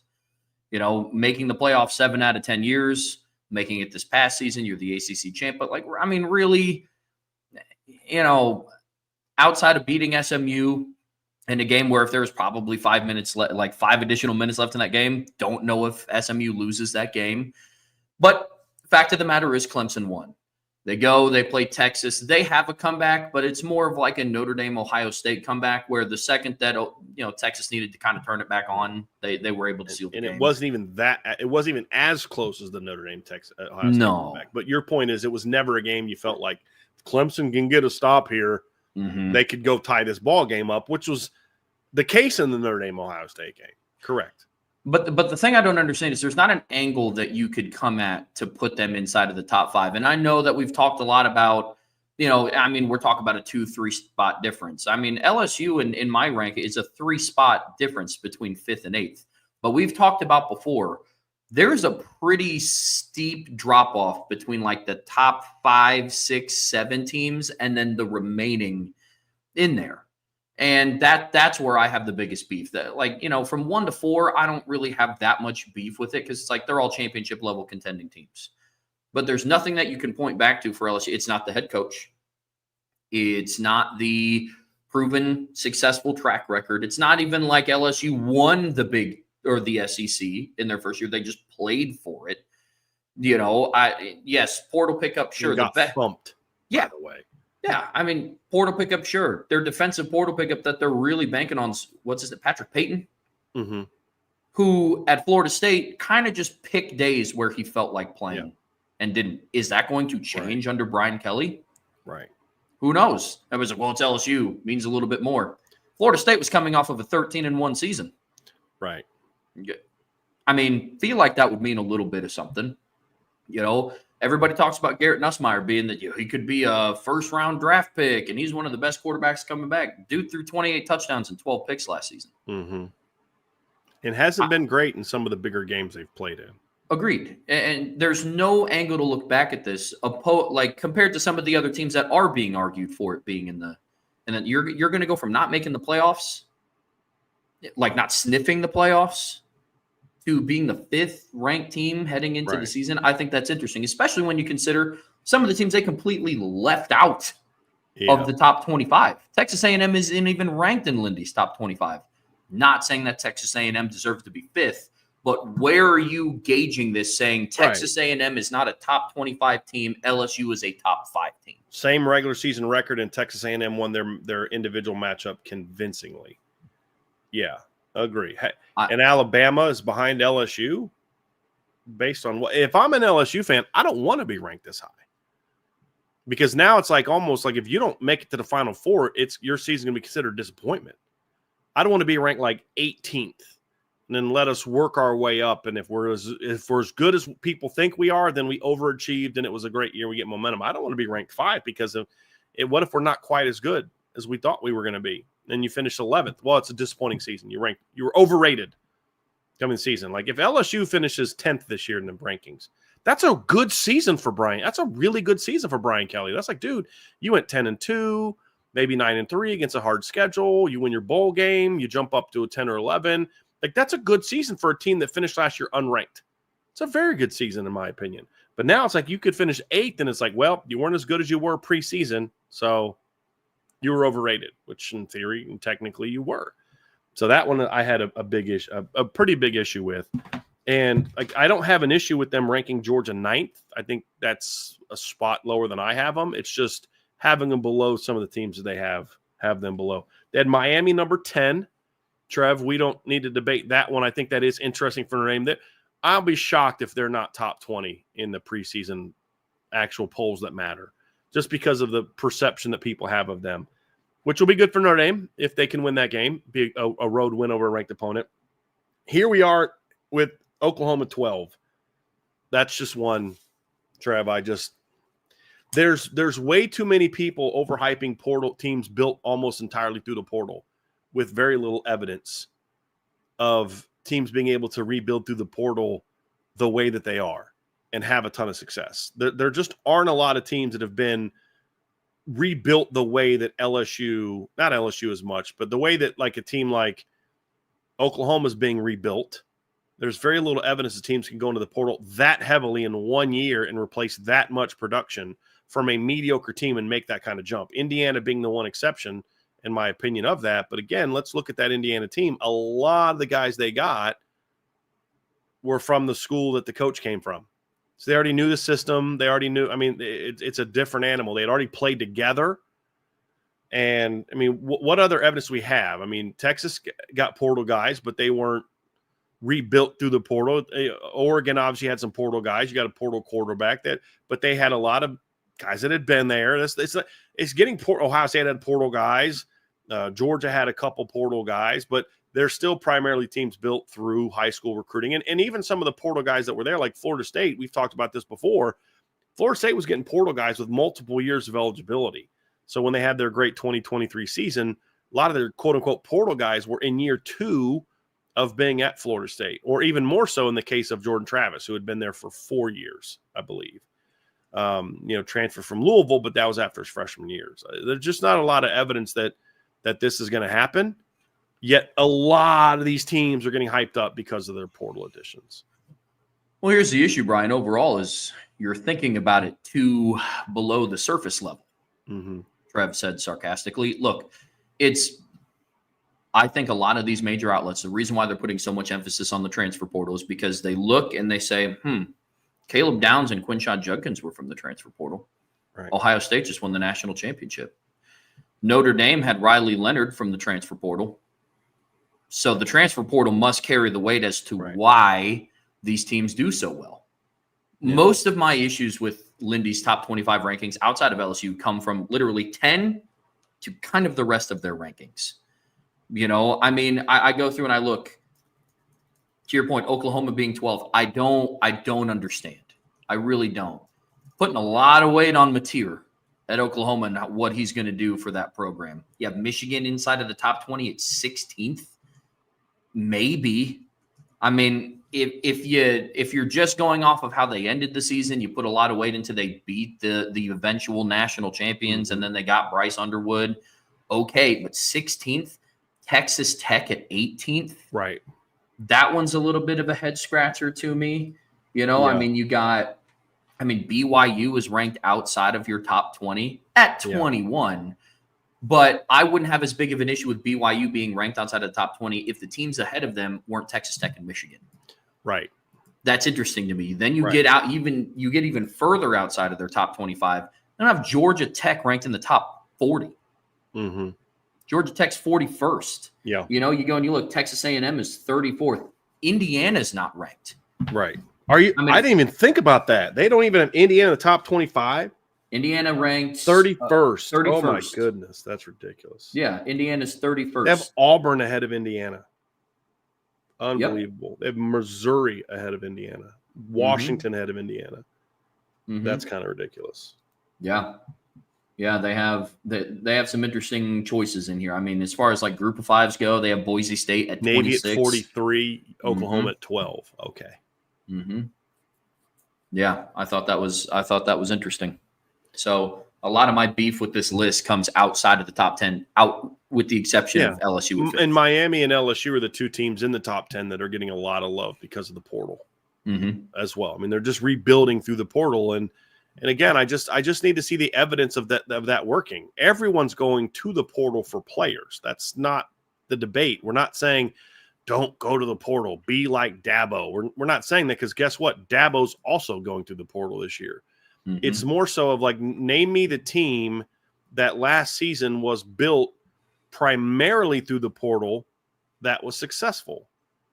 And you're just not seeing it. And the teams that were successful with a higher number of portal guys, like in Oregon, because they had a decent number of portal guys, but not a ton. Their portal guy was a 6th-year senior quarterback. That was one of their bigger portal pickups last season was that. And they got a good cornerback who ended up going undrafted. Penn State had almost no portal pickups. Texas had, again, definitely portal influence, but it was a smaller number at important positions, like Matthew Golden at wide receiver being one. And, you obviously had Trey Moore was he from UTSA or UTEP? I always forget which one he was from. He was a portal guy. Andrew Makuba from Clemson, but it was a smaller number of portal pickups. Again, it was not a high volume of portal players. Matter of fact, this Texas team is relying more on the portal, in my opinion, than last year's Texas team was. You look at Arizona State; they were a team that had a lot of portal players. That's, I guess, one example in the Big 12. But you're not seeing in the other leagues. Tennessee was not a team that was a heavy portal pickup team. Indiana was. We mentioned that one. Ole Miss was not. Players here, players there. But actually, I would say Ole Miss was a team that had a lot of portal players last year. Actually, I take that back. They were a heavy portal team. But they had a quarterback that was a returning starter, and they disappointed. Based on what people thought of Ole Miss last year, they were disappointing. They were not as good as people thought they were going to be last season. And I think that's where, like Bill Bender, for example, my guy Bill, had Ole Miss number 6 in his preseason ranking last year. And a lot of it was they got a returning quarterback and a bunch of portal guys. Well, they struggled with consistency last year. Why? Because you didn't have a team. You had talent, but you didn't have a team. So that's kind of what the frustration for me is just some of those, we're just putting a lot on it, despite the fact there's more examples of teams that struggled to build teams than teams like an Indiana or an Arizona State that were able to build through the portal and have success. And that's sort of my my beef with kind of putting too much into that. Andrew Gilmore says the Kentucky loss killed him. Absolutely. But even then though, Andrew, they get in if they just beat Florida late in the year. Even with the Kentucky loss, I think Ole Miss is probably in. They were actually, based on where they were ranked prior to that game, I think they were like 9th or 10th in the top 25. So even with the Kentucky loss, they're in. It's the Florida loss that knocked them out. So that's a timing standpoint, but why did they lose to Kentucky? Why did they lose to Florida? Because they weren't a consistent team. They weren't a team. They were a group of talented players, and you didn't know what you were going to get from them week to week. And that's what we see from a lot of those portal teams that are built through the portals. You just don't know what you're going to get from week to week. The one exception being Indiana, in my opinion, who, again, was a team that built through the portal, but built through the portal with a bunch of guys who had already played together. And that's the difference, in my opinion. So I don't know that there's a lot of evidence that works. And even at Arizona State, Cam Scadaboo was a transfer from, I think, Sacramento State or something like that. But he was a 2-year player at Arizona State. His breakout came in year 2 for them. He didn't even have 1,000 yards his first year at Arizona State. So I think that's more of my issue with that than anything else. So that was the interesting thing about top 25, Trev. Any other notes? I did not realize that they didn't have Indiana in the top 25. That's wild. That is really wild. I did not notice that. Did not notice that at all. Yeah. Well, it just goes back to the consistency issue. Right. If you're going to be high on teams like LSU and Miami for being built through the transfer portal, why is that not the case for Indiana? Is it because their name is Indiana? It's okay if you obviously they can't publish that in the magazine, but if you're going to go off of 2024 success, they went 11-1, had the best season in program history, made the first round of the first ever 12-team college football playoff. Indiana made a first 12-team college football playoff before LSU, before Alabama, before Miami, the list goes on. Okay, well, if it's not going to be that, then you have to you would think, project a lot of assumption here on how good this team is going to be. They have a lot of returning production of defense at every single level, and they're portal heavy once again, which is a factor that you weighed into for LSU, for Miami, for Texas Tech, for teams like that. So why doesn't it apply to Indiana? Right. That's the one thing for me that's interesting. You can't even talk about the schedule. They actually got more big school portal players this year than they did last year. Sure Most did. of their portal players last year were from Old Dominion. They had guys from JMU. I mean, I think one of the few had a kid from Wisconsin last year and a running back from Wake Forest, so I don't even think started for him. And most of their portal guys were from smaller schools, from James. Like they had a ton of guys from James. Sarap's from James Madison. Kamar's from James Madison. Aiden Fisher's from James Madison. Pons. I think Pons. I think also was from James Madison. Then Pons is from JMU. I always get it. I used to get it wrong a lot, but Pons is from JMU, and one of their safeties was from Old Dominion. And I think that was Amari Farrell. I would get that backwards. Where I sometimes thought the Pons is from Old Dominion, the other guy's from JMU, but he was another guy from JMU. So a lot of the top players that they had last year were JMU transfers.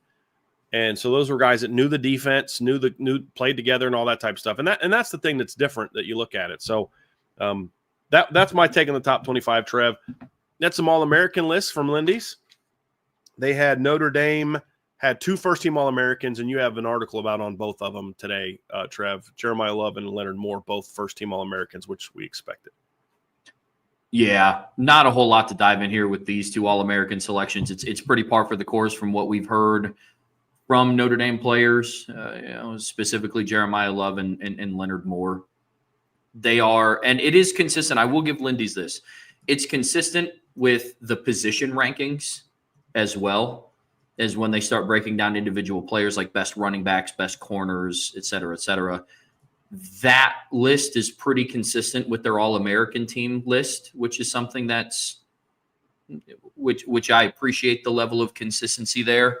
But yeah, Jeremiah Love is, I think now at this point, we've been saying it for a while, but now I think the rest of the media is confident saying he is the best returning running back in college football. The one that I do love is the consistent love for Leonard Moore. Mm-hmm. Notre Dame is not really a school historically known for producing corners in the last 10, 15 years. It's coming around. Shout out to Mike Mickens and the rest of the Notre Dame defensive staff. But this is the 3rd year in a row that Lindy's has ranked a Notre Dame corner on one of their All-American teams. In 23 and 24, Ben Morrison was a 2nd-team All-American. Crazy that he didn't make first team in heading into 2024. It is what it is. But Leonard Moore kind of completes the trifecta, and he is now a first-team All-American. So this is starting to show that other major outlets are starting to recognize Notre Dame as a cornerback powerhouse, right? Pretty consistently, which is also promising. I was a little surprised that Notre Dame didn't have anybody on the 2nd-team All-American list on offense. I thought that either Emil Wagner or Billy Schrouth would be there. And then you look at their rankings for the position groups, and you realize why.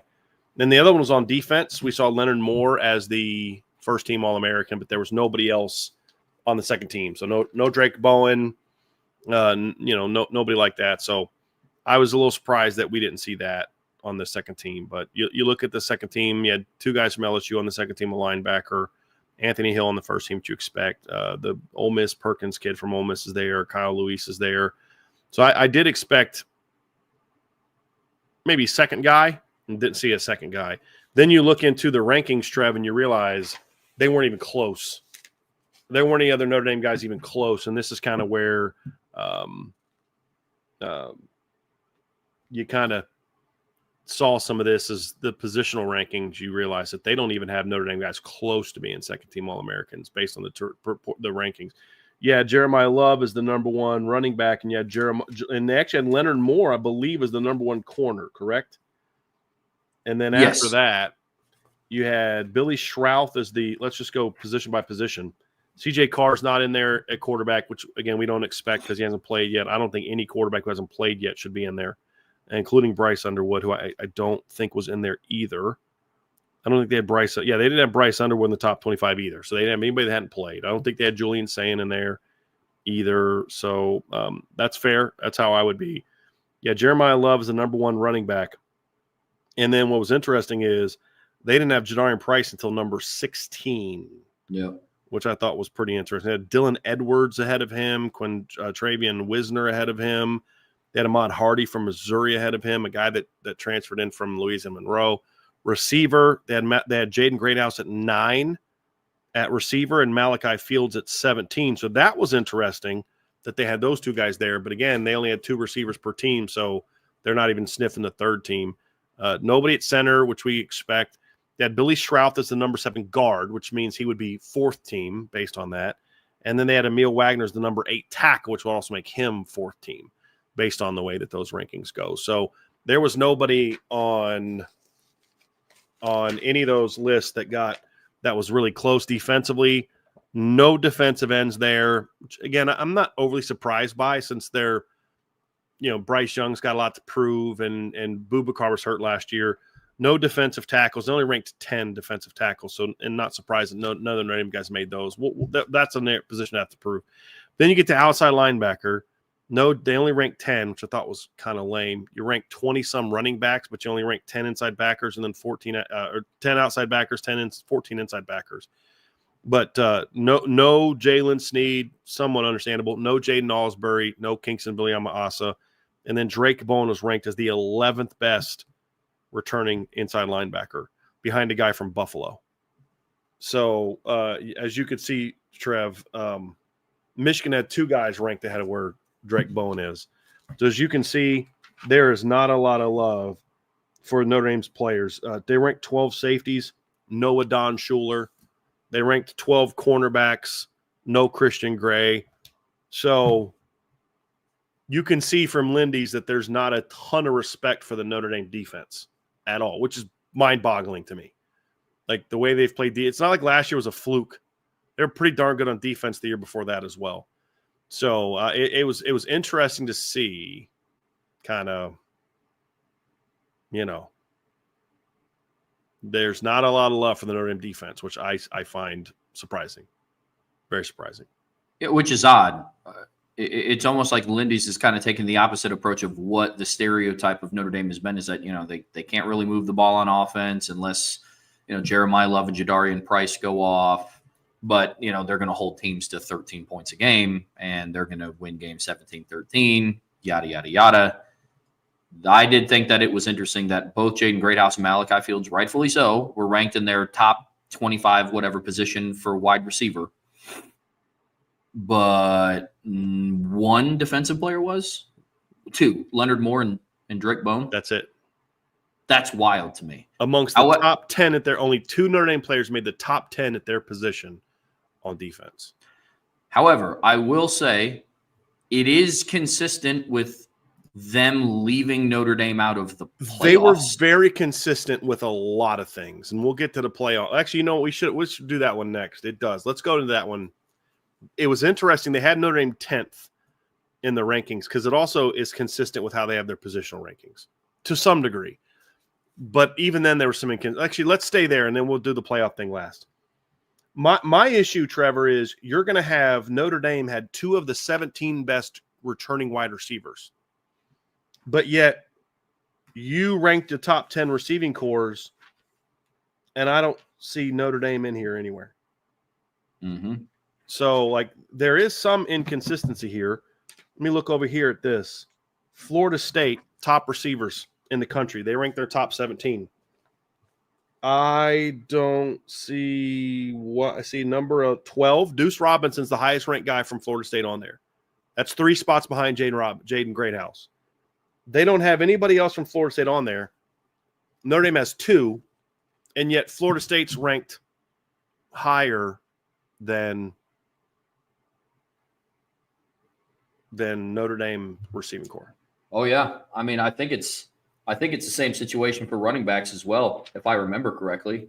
I mean, Notre Dame had the number 1 and the number 16 best returning running backs, and Texas's highest ranked running back was 1 spot above Jadarian Price. Yeah. But in terms of unit rankings, Texas has the number 2 running back room in the country, and Notre Dame has the 3rd. The only thing that makes me think about that is I think that they might be including quarterbacks into that conversation. I think.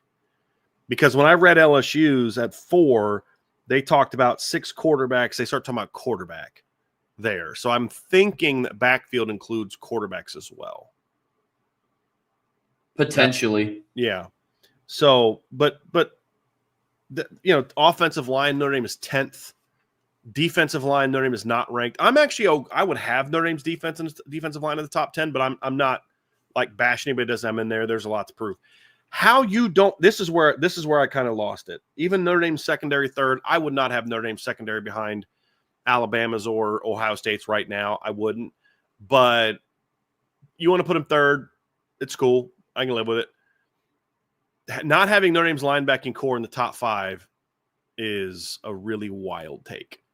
Not having the top 10 is just like, I don't think you watched this team play last year. How do you not have Notre Dame's linebacking core at least in the top 10? I mean, I'm looking at these rooms, Trev. They've got Texas 1, LSU 2, Pitt 3, Georgia 4, Michigan 5, BYU 6, Indiana 7, Kansas State 8, Ohio State 9, Alabama 10. No Notre Dame. That is wild. That was the one that I thought was the most, like, how do you have 2 receivers amongst the top 17, no top 10 ranking, and then how you leave the linebackers out tells me I don't know that Lindy's really knows a lot about Notre Dame. I don't. I think they just watched the last 2 games. That's why Jaden Greathouse is 9th, and then they looked at a bunch of portal rankings, and that's how Malachi Fields is in there at 17. I don't think they watched this team play at all last year because I don't know how anybody has Notre Dame's linebacking core not in the top 10. I think you're off for not having the top 5. But not having the top 10, that's a really wild take for me. That's when I literally saw that and I put the magazine down for a little bit. I couldn't go back to it for a few hours. I was like, okay, I'm done. I'm done for now. I can't do this again. Well, it's just one of those things where it's indefensible. Like, there's no, I can't see the lens where you don't put them in the top 10. Mm-hmm. If you don't want to put them in the top 5, I'll disagree with you. In that light, it's like, what is it? Because they don't have the flashy 6'4" Sonny Styles. Mm-hmm. Like, is that it? They don't have the social media guy and like Whit Weeks who, there's highlight reels of him all the time. He's just kind of that like gritty old school middle linebacker, whatever. Fine. Okay. You don't want to put him in the top 5.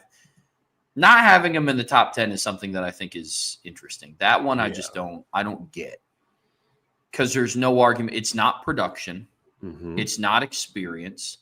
Not even recruiting rankings, because Jalen Sneed was a 5-star kid. Drake Bowen was the top 100 guy. Yeah. Jaden Osborne's consensus 4-star. Kingston was the top 50 player. Madden Faramo was the top 100 player. So it's not recruiting rankings. It's not production. It's not like they have a bunch of like 5'9" try-hard linebackers. Right. Like I always try to, when something like kind of this egregious comes out, you try to look at it from like the other lens. And I don't know what the other lens is outside of you just don't know about them. But then again, it's you don't know about him, but then you were willing to put Drake Bowen as the number 11 best returning inside linebacker. So it's like, so you do kind of know about the linebacking room, but you don't. I don't. That one was definitely that one was a head scratcher for me.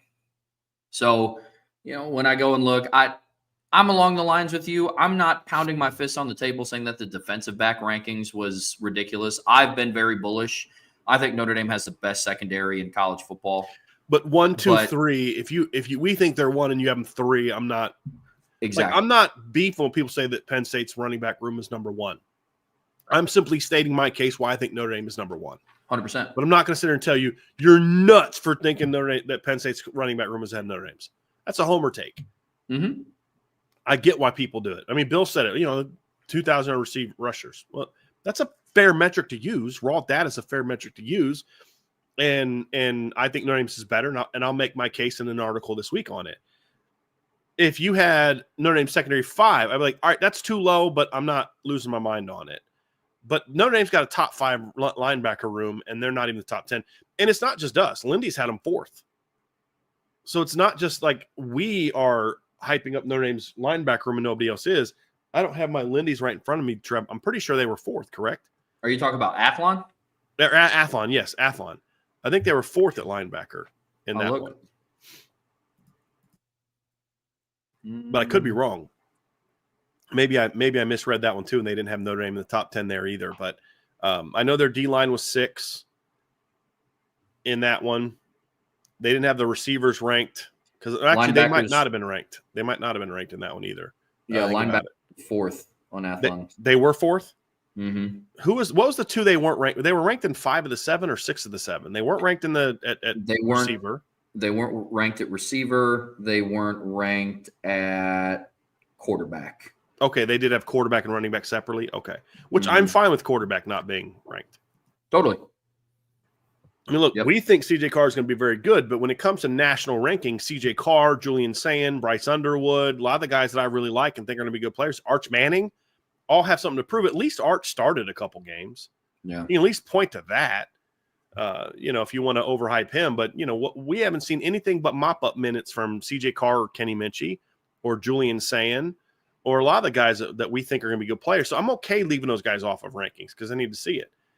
Just like I'm fine. I mean, Bryce Young could end up being one of the 10 best defensive ends in the country this year. I'm okay with you not ranking him there right now because he's got a lot to prove. His production from last year as a freshman, when you look at like what guys like Colin Simmons and Dylan Stewart did as freshmen, and then you look at what Bryce Young did as freshman, he doesn't belong in that conversation right now. Could he eventually get there? Maybe. But he's got a ways to go before he gets there. So I'm okay with that. But the linebacker room was wild take to me. Very wild take. And this all leads to sort of the final piece of this, Trevor, is it's obvious that Lindy's put Notre Dame in the top 6. In my opinion, the only thing I can think of, is because that's where pretty much everybody else is putting them. Nothing else about what they wrote makes you think they think Notre Dame is a top 6 team. Their position rankings are not very good. Like you look at their position rankings and their list of players, they are way off from where Athlon has Notre Dame, and they both have them ranked 6th. The difference is Notre Dame still has Notre Dame making the playoff. Lindy's does not, which is the final piece of this. Is it was a very interesting that you have a team preseason number 6, but don't think they'll make the playoff. That was like, okay, so this is simply a preseason ranking, not a projection of what we think teams will be, because they didn't have Notre Dame in there. I don't really understand what angle they're coming at this from.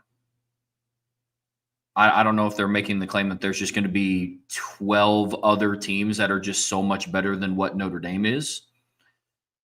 I don't think it's going to be a lack of a strength of schedule thing that they're going to put that too much into effect, because they said that Notre Dame had – well, they said that Notre Dame has the number 16th toughest schedule in all of college football this year per their own rankings. Right. So it's not a strength of schedule issue. From what it sounds like, it's not going to be an offensive issue. I mean, you have, 2 offensive linemen ranked in your top position groups returning. Notre Dame has 2 top 17 wide receivers returning. They have 2 top 16 running backs returning in college, according to Lindy's. So your issue is either defense, but not even all of the defense, because Drake Bowen was ranked as your number 11th best returning inside linebacker. You had Leonard Moore ranked. So unless you're saying that Notre Dame's quarterback play and their defensive line play is going to be so bad that they miss the playoffs, I don't understand where that angle is. Notre Dame was one of only 4 teams in the Lindy's rankings to have multiple receivers ranked in their top. Was it top 20? Wasn't that what it was? Their receiver list, I believe, was like top 20 receivers. Yeah, top 20 receivers. There's only 2 teams or 4 teams that had 2 guys on it. Well, 2, and then the third team had 3. So like Notre Dame, Ohio State, Auburn, and Alabama. Hold on a second. It was Notre Dame, might have been 5. Notre Dame, Alabama, Auburn, Ohio State, and Clemson. So 5 teams. 5 teams had 2 or more receivers in the top 20 rankings. But yet Notre Dame doesn't have a top 10 receiver unit. Like, that's a very interesting take. Very interesting take. So, I don't know how I'm in the top 6 overall, and then you don't have them in the top. You don't have them in the playoff. But, like, Athlon, it makes sense. They have their running back room ranked number 2. They have their offensive line ranked number 1. They have their defensive line ranked number 6. They have their linebackers ranked number 4. And they have their secondary ranked number 3? Yes. 3? Yeah. And the only team that had more top 4 ranked position groups than Notre Dame in Athlon was Texas. Mm-hmm. But you look at Lindy's, they only have 2 teams in the top 9, right? Because the only groups, the running back room is ranked 3rd, backfield's ranked 3rd. Your offensive line was 10th. Receivers were unranked. D-line was unranked. Linebackers were unranked. DBs were 3rd. Yeah. That's D-line was unranked. Yeah. Quarterback was unranked. O-line made it in at 10th. Yeah. Very interesting takes there by Lindy's, Trevor. So if get it. I always like getting all these magazines. Trev, we both bought one. So I never discourage anyone from buying it, but there was a lot of takes. And it was like interesting reading Athlon. Like Notre Dame was the number 2 storyline in like their top storylines of the season. Notre Dame was the second best one about whether or not it could take a step. And I'm looking through Lindy's and I'm going through all these different, storylines of the season. And it's like nothing about Notre Dame on there. It's very interesting. I was puzzled reading through a lot of this, Trevor. Yeah. The one that I still just can't get over is how do you not have Notre Dame as a playoff team? Yeah. Yep. Well, again, I'm sitting here trying to go through what the thought process probably could be. That means you think that they lose to both Texas A&M and Miami and one of Arkansas or USC. Like, what would Unless their record they think have to be? 10-2 Notre Dame doesn't get in, but then that would mean they think Notre Dame loses at number 10 Miami, which is fine. But that also means because 11-1 Notre Dame's getting in. I mean, they lost at home to Northern Illinois last year and got in and hosted and were 2 spots. I mean, would have dropped 2 more spots to not even host. The based on your rankings, they're gonna have to lose to a non-top 25 team to get into the rankings, and to not get into the playoff. And then you look at it, they play number 26 Boise, they play number 28 USC, they play number 34 TCU. Those are all games at home. They're gonna have to lose at home to a team that's not even in your top 25, or on the road. Your highest ranked road opponent is all the way down there at Pitt at number 39.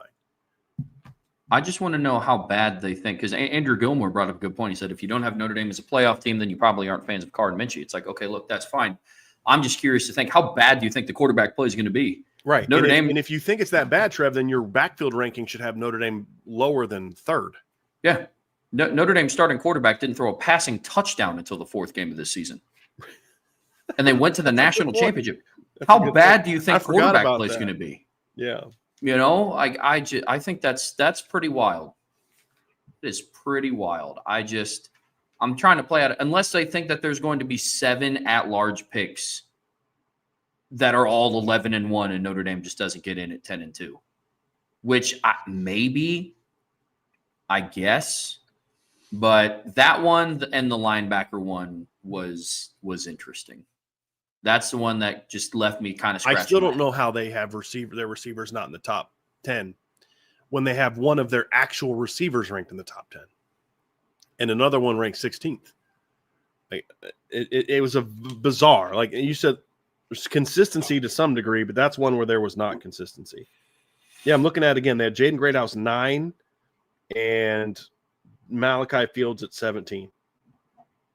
And a reminder, Notre Dame, Ohio State, Auburn, Alabama, and Clemson were the only teams that had multiple receivers in there.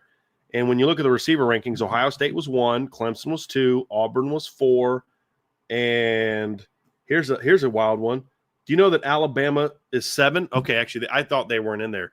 But the teams that had multiple receivers ranked 1st, 2nd, 4th, and 7th on their rankings that had multiple. Notre Dame's not on there. Florida's ranked higher than Notre Dame's. Florida State's ranked higher. Their highest guy's 12, and they only have 1. So it's like you didn't even. It's like I think the person who did the unit rankings is not the person who did the position rankings. There's no way. No way. Nor did they communicate, hey, what are your position rankings before I make this ranking? Yeah, it's a head scratcher. It's one that I don't understand. This is more of a personal preference. I don't love combining backfields and including quarterbacks. Like, that's just more of a personal preference. When I think of backfield, I think of like primary rushers. That's me personally. Could just be because Notre Dame didn't have the number 1 overall ranked backfield. It is what it is. I don't disagree with that, but based on what they wrote in here, I think they include quarterback. No, that makes sense. I'm actually okay with but make it clear what you're talking about when you say backfield. Sure, just make it clear what you have. But if you're going to have Notre Dame 3rd, then you can't tell me you don't think their quarterback's going to be any good, because then they need to be lower. Yeah. I mean, you can have them in the top 10 still, but they can't be 3rd if you think the quarterback's going to be bad enough to keep them out of the playoffs. Yeah, absolutely. They're not the only ones that aren't high on Notre Dame this year. Did you see the FPI rankings that has Notre Dame at 9 in between Miami and Tennessee, and they project Notre Dame to go 9-3 this year? Their playoff odds this year, according to the FPI, are 45.6. Their odds of winning a championship are 2.4.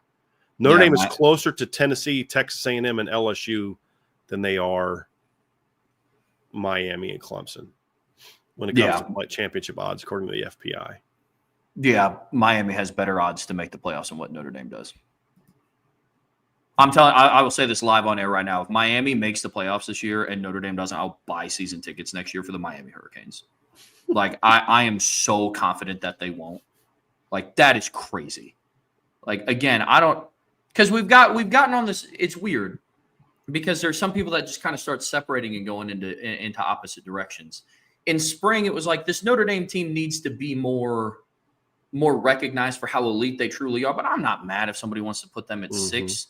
Now people are talking about, like, yeah, they might not make the playoffs. Like, what happened in the time – like, what happened from the end of spring to now where it's like, yeah, like they could make it back to the quarters or semifinals. So I think they're going to struggle to make the playoffs. Yeah. Did I miss something? Is it just because Steve Angeli went to Syracuse, which is now why Notre Dame isn't a playoff team anymore? I don't understand. Yeah. Yeah, it's a little bizarre. So, but that's where they have them, man. That's where they have them. So, Trev, why don't you go ahead and scroll through there to see if there's any more questions. If you guys have some mailbag questions in there, we're going to go to the mailbag next. I don't know that it's going to be a very long mailbag. We don't have a ton of questions in there, but we're going to get to the ones that we have. Before we do, folks, do us a favor, hit that like button, hit the subscribe button, hit the notification bell, share this podcast, give us a 5-star review. And as always, the best way to stay on top of all the things we got going on at Irish Breakdown and the conversation that we're having is to make sure you're signed up for the premium message board at boards.irishbreakdown.com.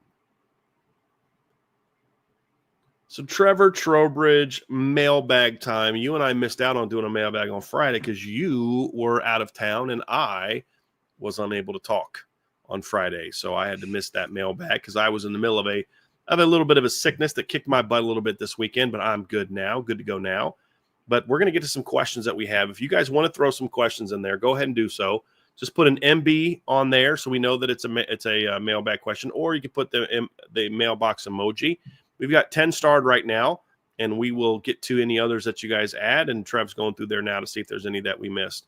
But if you want to get those in, go ahead and get those in now, and then we will answer them here for at least an hour and go as long as we can or until we run out of questions. So we're going to start off with this question from USMA, who asks, this was talking about the Marcus Freeman interview. What was the best thing you heard, and what was the head scratcher? So he said read. I can't say what I read because I didn't read the other interview at this point in time, but I did talk to somebody that was in the other interview, and it sounds like a lot of it was kind of similar to what we discussed. But the best thing I heard, Trevor, there's a couple things that I like to hear. I thought the culture part was good, and obviously he raved about like Charles Jagasaw and Jaden Greathouse. But the big thing for me was just seeing his response to when he was asked, and we won't get into it too much, but because Sean and I talked about it a lot yesterday, but to see his response to just the question about what do you think about this team? Or about the Ohio State loss, and just to see like he's still feeling it. Like he's still not happy about that game. And it's been it's been 5 months now, and he's still kind of a little over 4 months now, and he's still pretty ticked about it. I don't know that there was really any head scratchers, to be honest with you. I'm trying to think through the conversation. I can't think of anything that I view as a head scratcher. I mean, he had great things to say about Steve Angeli, but you could tell that the decision to transfer was based on their meetings, which I had been told previously off the record that we had an honest conversation with Steve about where things stood, and he had to make a decision that was best for him. And Coach Freeman raves about Steve Angeli as a young man, but he also made it very clear that they were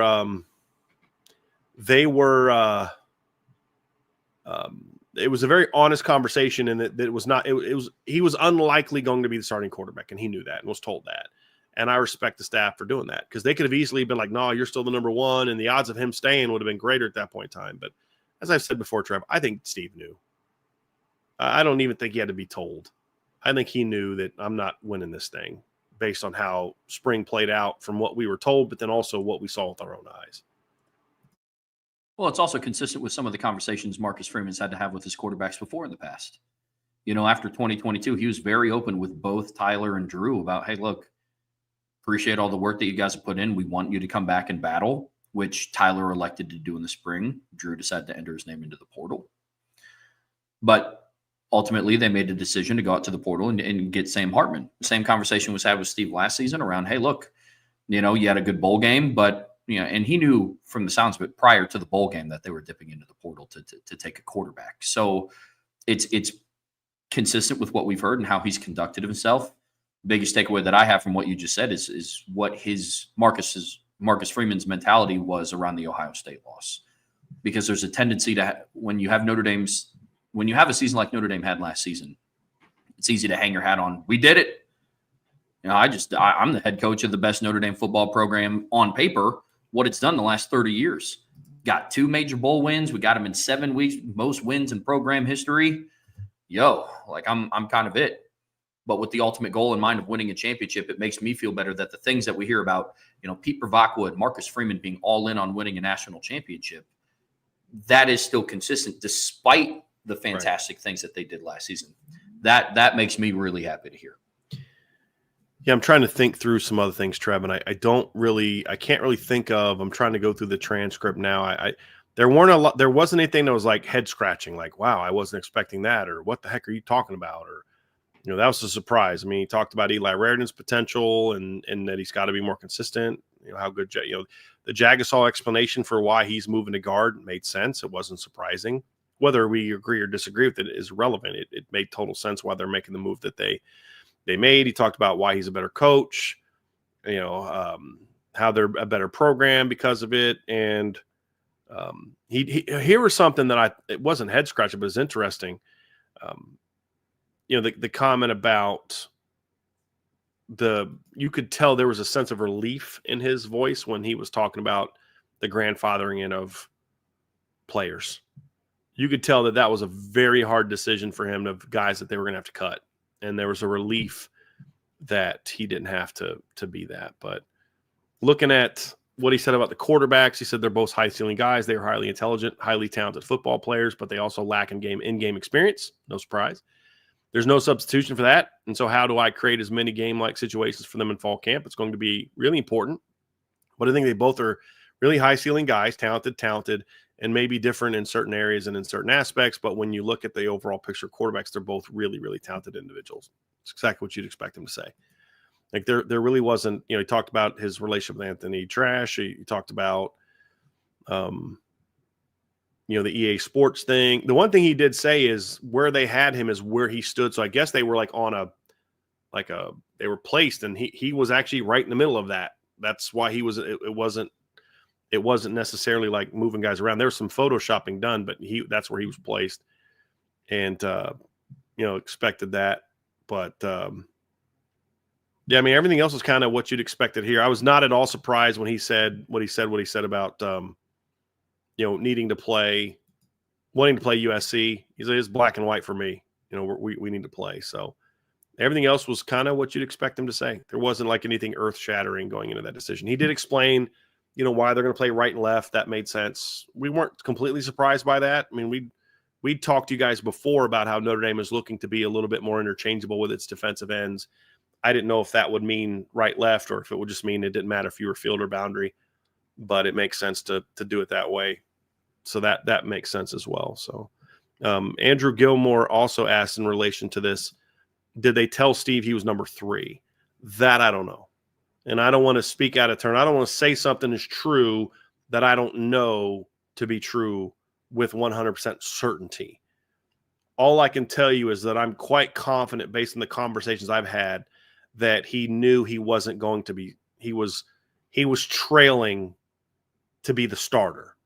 Whether or not they told him that specifically, like, hey, Steve, you're number 3, you're number 2, whatever. It was obvious based on the conversation that he knew that he wasn't number 1. And I think Steve also knew based on the practices and the scrimmages they'd had together that he wasn't performing like number 1 either. Fair enough.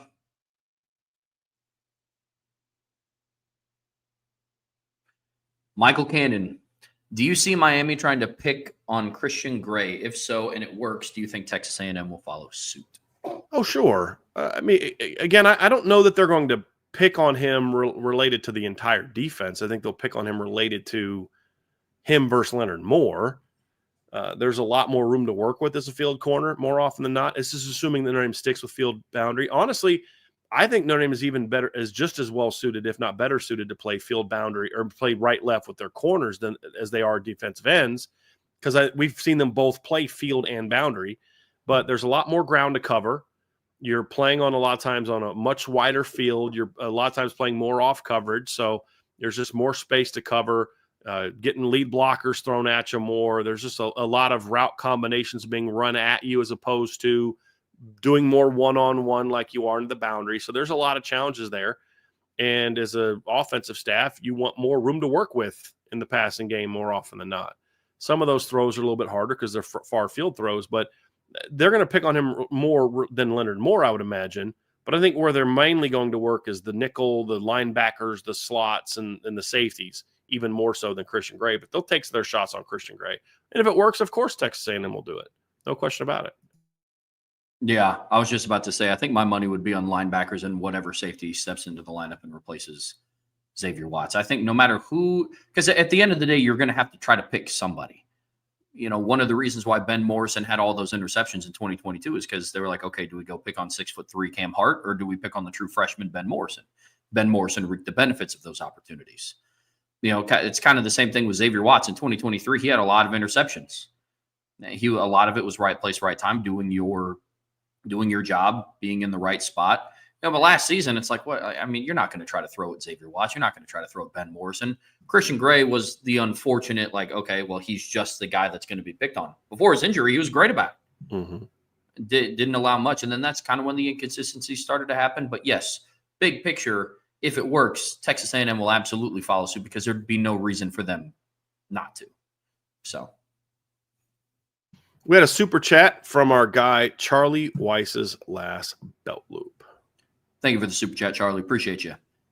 Coach, if you told me Alistair was your son, I would believe it, especially when he wears his glasses. That's no disrespect. Kid is a beast. Okay. So Charlie's telling us that all people wear glasses look alike, and that I look like I could father a defensive tackle. That's pretty much how I'm reading that one. Charlie, thank you very much. I appreciate that. Brian, we're twins now, dude. Yeah, twinsies. Yes, sir, we are. But pretty sure a kid named Viejo is not my child. I am very Irish, and but no, he's a heck of a player. Heck of a player. Visit's going well. It's about all I can report right now on this format, but the visit's going really well. They're gonna, they're pushing hard for him, and he makes a decision in 7 days. So it'll be a big to finish this visit off very, very well. Very, very well. But I appreciate that, man. I'm just giving you a hard time, Charlie. I appreciate you, man. He said no disrespect intended, so I got to take it as no disrespect. Yeah. Question in here from the history expert. Will Mr. Bender be doing the weekly game previews in the fall like last year? That's the plan. We loved having Bill on last year. He does a great job.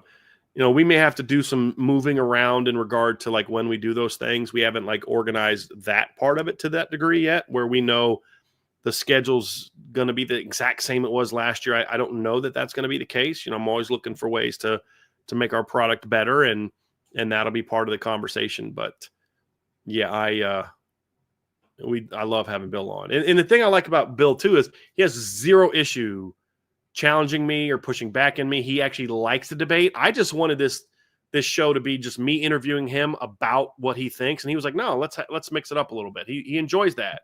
And he's not afraid of getting into a debate with people. And if he's wrong, he'll admit he's wrong. But he's, most of the opinions Bill has are researched and studied and things that he's put some work into. And I love having Bill on. So we'll certainly have him on as much as he wants to be on in the fall. No question about that. Kristen Shoup, Bill Bender mentioned Drew Aller has the most riding on this season. Who else belongs on that list for all of college football? I think Cade Klubnik's another one. I mean, I think he needs a big year to not just with the draft and all that, but even more so with he's got to play well if Clemson's going to reach its potential. They put a lot on their quarterbacks mentally and physically and those type of things. So I absolutely think that he's another one. When you look at players, I mean, we're talking players here, not so much coaches. I think there's I don't know if there's any player in the country that has more pressure on him right now than Arch Manning. I mean, it's a kid with 2 career starts against 2-10 Mississippi State and Louisiana Monroe. And people are just like, well, they're the no doubt about it expected team to win a title, despite the fact they lost like 3 or 4 starting offensive linemen, their best receiver, their defensive tackle depth chart, their star corner, their best safety, and they're just assuming that this Texas team is going to win it all. Why? Because of Arch. So, like Trevor, I don't know if you said this in the show or if you said this in a conversation you and I were having, but it's almost like if Arch doesn't lead them to a title and throw for 4,000 yards, he's not going to be able to live up to the hype, and that's really unfair to him. Yeah. You and I talked about that, I think, on the phone. I said that if Arch Manning doesn't go out and lead Texas to at least the national championship game and put up gaudy numbers to boot, he's going to start getting talked about like Drew Aller and Cade Klubnik. It's another 5-star kid, didn't live up to the hype. Like the amount of storylines that are going to come out of it are going to be impressive.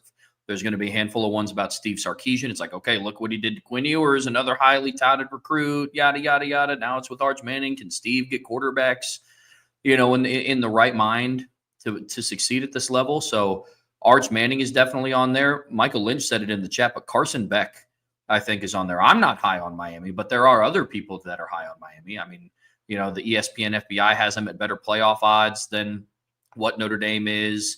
Lindy's put them as a top 10 team. They're hovering right around that 10 to 15 range in most major outlets. You combine that with him kind of not getting the boot from Georgia, but Georgia comfortable moving on from him. I think that's going to be really interesting with what he's able to do down at Miami. You compound the injury on top of that. I think there's going to be a lot of discussion around Carson Beck this season too. So I think he has a lot riding on it. And then another one for me, it's a lot of quarterback talk because quarterbacks are heavily weighed into this. Garrett Nussmeier. Yes, thank you. That was my next one. Good job. Hey, I'm always stealing yours, Trev. Great job stealing mine. Explain that because I'm sure we're on the same exact page. Yeah, no, absolutely. Look, LSU, we just got done talking about. They're a top 5 team in Lindy's list at number 5. And yes, they have the transfer portal classes and all this coming in. There's a lot of weight being put onto returning quarterbacks. I've done it slightly. We all know who my number 1 team is right now. It's not just because of Drew Aller. But with that being said, Garrett Nussmeier has a lot to prove. There are some people, he's one of those players that it's when he's on, and he ended last season on somewhat of a heater, you kind of see what the potential is there. But in big games, in big moments, he kind of crumbles under pressure a little bit. I would make the argument that I think that resembles a little bit of the head coach. It's not a mystery to me that in the biggest moments of last season, Marcus Freeman didn't flinch. Riley Leonard didn't flinch for the most part. Whereas Garrett Nussmeier in some of the bigger moments of the season, he wasn't the quarterback they needed him to be. He was careless with the football. Some of the interceptions he threw last year were bad interceptions. It wasn't a tipped ball at the line of scrimmage and linebackers kind of just waiting underneath it. Like they were forced. The A&M game was especially bad. But that wasn't the only game that he had those type of plays. So it's just one of those things where it's like, okay, like what can you do now? He didn't have a good game against Alabama when they played in Death Valley. Now he has to go to Tuscaloosa to play Alabama this upcoming fall. Garrett Nussmeier has a lot riding on his shoulders. And it's, there's all of we talked about it earlier in the show, the NFL potential evaluations of him going in the first or second round. LSU is supposed to be a playoff team. This is going to be the year for LSU. At the forefront of that conversation is Garrett Nussmeier. LSU's receiving core is getting a lot of hype. Got a lot of hype from Lindy's. And so it's like, okay, you're going to need somebody that facilitates the ball to them in a consistent way. Right. And there's a lot riding around Garrett Nussmeier. Yeah. Andrew Gilmore mentions Luke Altmaier from Illinois. I think it's a good one. Okay. I mean, they're getting top 10 love, and a lot of it is because they finally have a competent quarterback in him. So I think he's a guy. I mean, Dylan Raiola from Nebraska is another one. Mm-hmm. He was a very hyped player last year, not getting as much hype this year. But a lot of people are putting Nebraska up there. They're going to need him to really take a big step. And look, I think there's a lot of pressure. I wouldn't put him in the same category, but I think there's a lot of pressure on Bryce Underwood as well. And I say that because, I mean, there's just this assumption of when, not if, he takes over as starting quarterback, and there's assumption that he's going to come in and play like a star. And so I think there's a lot of pressure on him as well. I mean, there's several other guys we could talk about. I think the head coach quarterback discussion as far as expectations and height this season is very interesting. I'll tell you a guy that's kind of under the radar, a lot of pressure on him is Miller Moss at Louisville. There's just this assumption that Miller Moss is going to put up big numbers because he's in Jeff Brom's system, and every quarterback puts up big numbers there. He had some good moments last year and some very moments last year, and then eventually got beat out for that job. But you know, their season's going to ride on a lot on how well he can fit into that system. Yep. No, agree completely. Tyler Evans beat me to it. I was going to put Lenore Sellers in that list too. For the same reason, like there's a lot of hype on that team because of that player. Absolutely. Some of it's not fair, but that's just the reality of it. Mm-hmm. So that's just some good ones. It's a good question, Tristan. It's a good question. Guns and Rosas. How are we feeling about Joey O'Brien? Feeling hasn't changed a whole lot on that one. I mean, Joey loves every visit he goes on. He's got 3 left. He's got I'm trying to think who he's got next week. I don't remember who he's got next week. But he's got Penn State or Tennessee the third weekend of the 13th for right now, and then Notre Dame the weekend of the 20th. There's been some talk about him moving it around, but that hasn't been decided yet. But I still like where they're at. I like where they're at with him. I like where they're at with Kari Adams. So we'll see if they continue to move the needle and finish those guys. But Penn State's in there, Clemson's in there, Oregon's in there, but I just don't see Joey going that far away. I think it's a Notre Dame, Penn State, Clemson race primarily, but Oregon's also doing a really good job with that one. Tommy Guns, what do you think is the national perception of the Florida-Miami rivalry, if any? I debated a Floridian that at its best, it's regional and more so a local rivalry that doesn't matter outside of Florida. I don't agree with. I mean, I would agree with that. Like right now, today, 2025, it's not a rivalry that really matters a whole lot outside the state because neither team's that good. But that's been a really good rivalry in the past. It's a rivalry that I wish got played more, to be honest with you. I think that's a good rivalry. It's a rivalry that factors into the ACC versus SEC conversation. It has big impacts on obviously recruiting, mostly in Florida. But when they're good, I think that's a big rivalry. So I would somewhat disagree with that, but I wouldn't like, oh, dude, you're nuts. It's not like Miami, Florida State. It's just not. And part of that's because of just the fact that there was periods they didn't play. Like that was something that when you saw this in the it was talked about at the time, but it was something that I was glad that they talked about in the U documentary, 30 for 30 at ESPN, where they talked about how the guys from Miami said, hey, you know what? We didn't like Florida State, but we respected Florida State because at least they would play us. And because at the time, Miami wouldn't play them, or Florida wouldn't play Miami. From 1987 to 2000, they never played in the regular season. The next time they played after Miami beat them in 86 and 87 and crushed them in 87. And then Florida stopped playing them. They didn't play again until the Sugar Bowl after the 2000 season, and Miami killed them. That was the game they had gotten that big old brawl before the game and all that. And then Miami killed them the next year. And then in 2003, they played again. Miami won, but much closer. They played again in 2004 in the Peach Bowl, but they were off the schedule full time. And then came back in 2008 for one game, and then played again in 2013 in one game. And then they played in 2015 in one game, and then they played in 2024. So it's that's why it's not as big of a rivalry. It's just because it doesn't happen much. But it's a very important game that I wish was a more permanent thing, to be honest. I'm actually going to go look at Miami's 2026 schedule and see if they play again, because I know they play this year, but I know that's part of a home and home. I wish that they would play more. Does not look like that game is still on the schedule. So it looks like it's just a home and home and then it's off again, which I think is a travesty for the sport. But I also understand for Florida, especially if they go to 9 conference games, it's going to be hard to get Miami and Florida State on your schedule every year when you also have to play 9 conference games. And but right now there's no excuse for it because the ACC and the SEC both only play 8 conference games. And Miami's got even less of an excuse because they don't have a national, like an annual rival that they have to play out of conference every year. So that's a game that should happen, in my opinion. Fair. Yeah, for me, a little different. Like we've talked about a lot on the show. Some of it could be age. Like I didn't get to see some of the good Florida Miami games, or at least I don't remember seeing a lot of. And the you good were Florida. one in the Sugar Bowl I'm talking about. Yeah. And then they, like I said, so you were born in 97. Since you were born, they played in 01, 02, 03, and 04.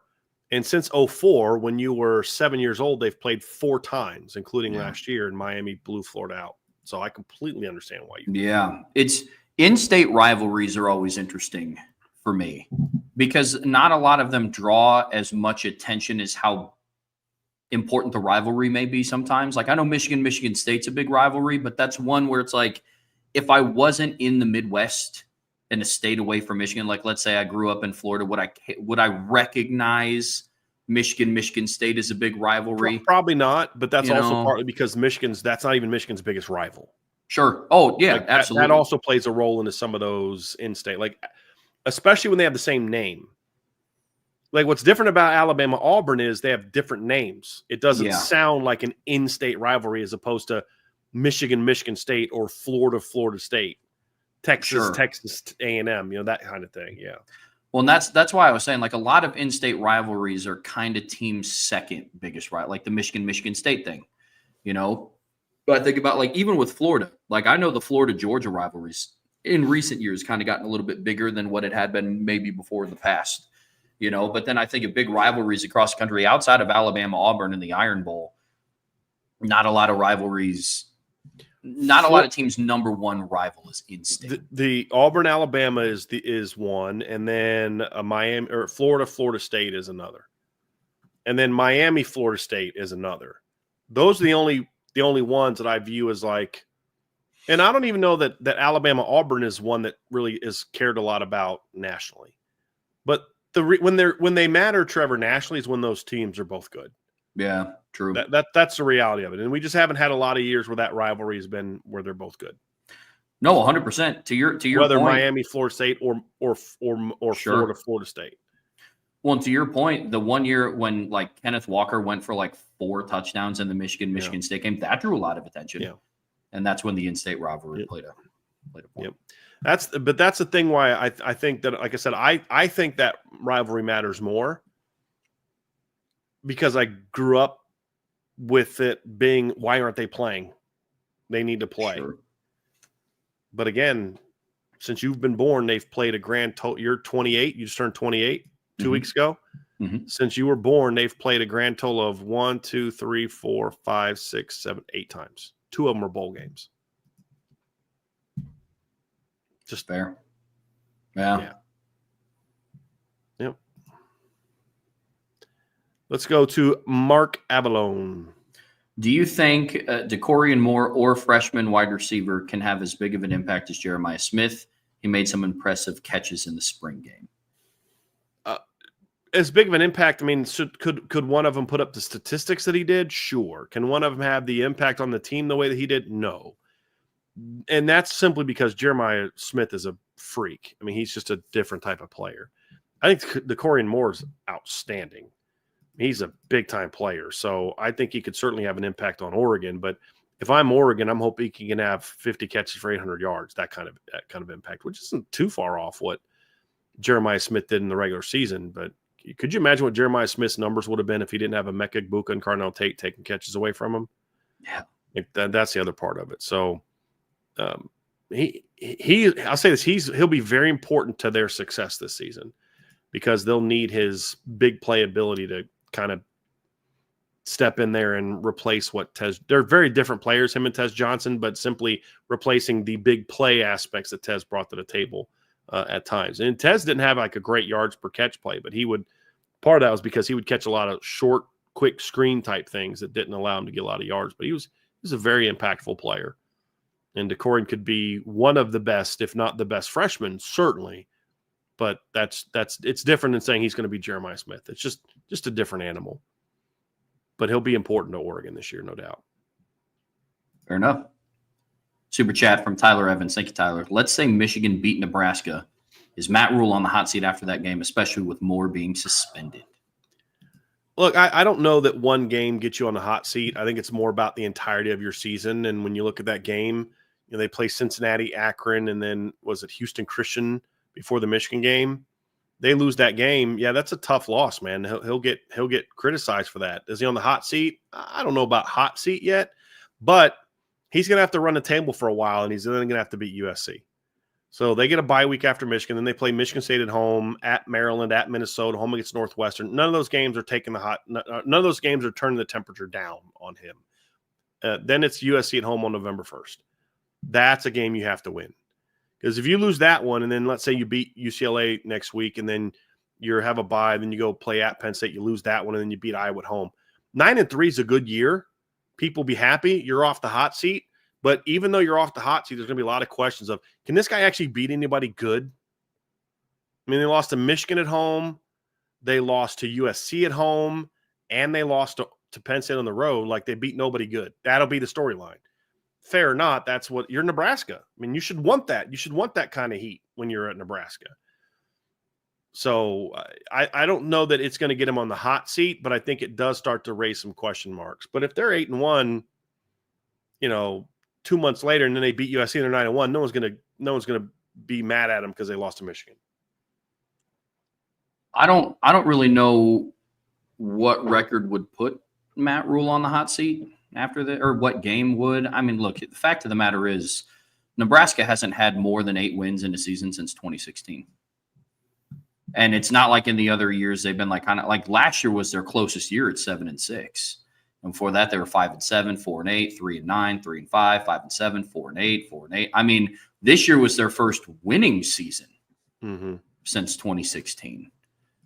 And so, unfortunately, I don't know if that's a Matt Rule thing. I don't know if that's a talent acquisition thing. I think the upsetting thing is I think just the standard of what Nebraska football used to be isn't really there right now. The what now? Reason. What'd you say? What is? The standard. See, that's where I don't think the standard has changed. I think the results have been disappointing, which is why they keep cycling through coaches.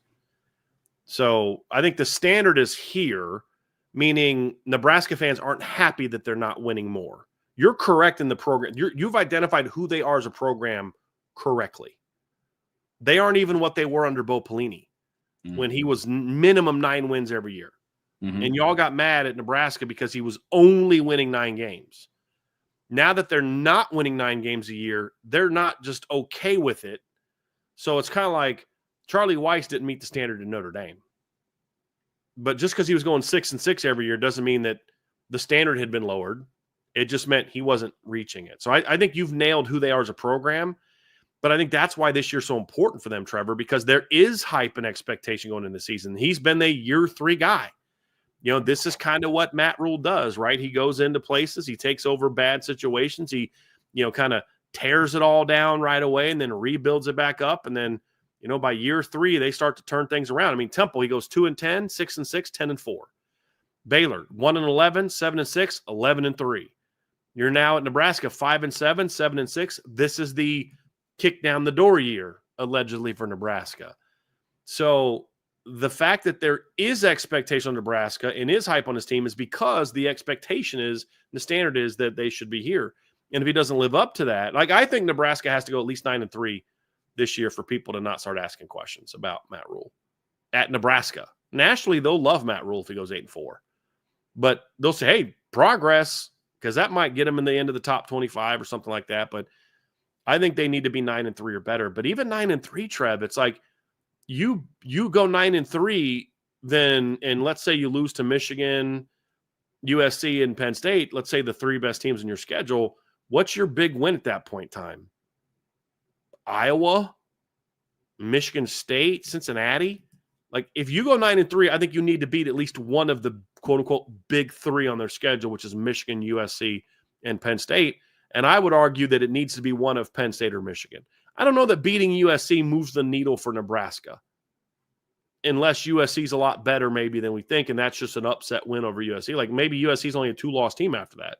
Then that's a much bigger win. But I think you need to beat one of the traditional Big Ten teams to kind of start to say, hey, we're back. That's why I say minimum 9-3 is the expectation here. But like, if Nebraska's the team that people think they are, that's a 10-2 schedule, Trev. Like, to me, that's a 10-2 schedule. And you can't go worse than 9-3. Or I think, but I don't know that puts them on the hot seat. I just think that may be, because still 5-7, 7-6, 9-3, that's still progress. You're not on the hot seat when, to your point, when's the last time they won 9 games, Trev? What'd you say? 26, 16. 16. That's a long time. That's progress. But because I don't think people are going to be thrilled with that, they'll be happy with it, but not thrilled, is because I don't think the standard at Nebraska's changed.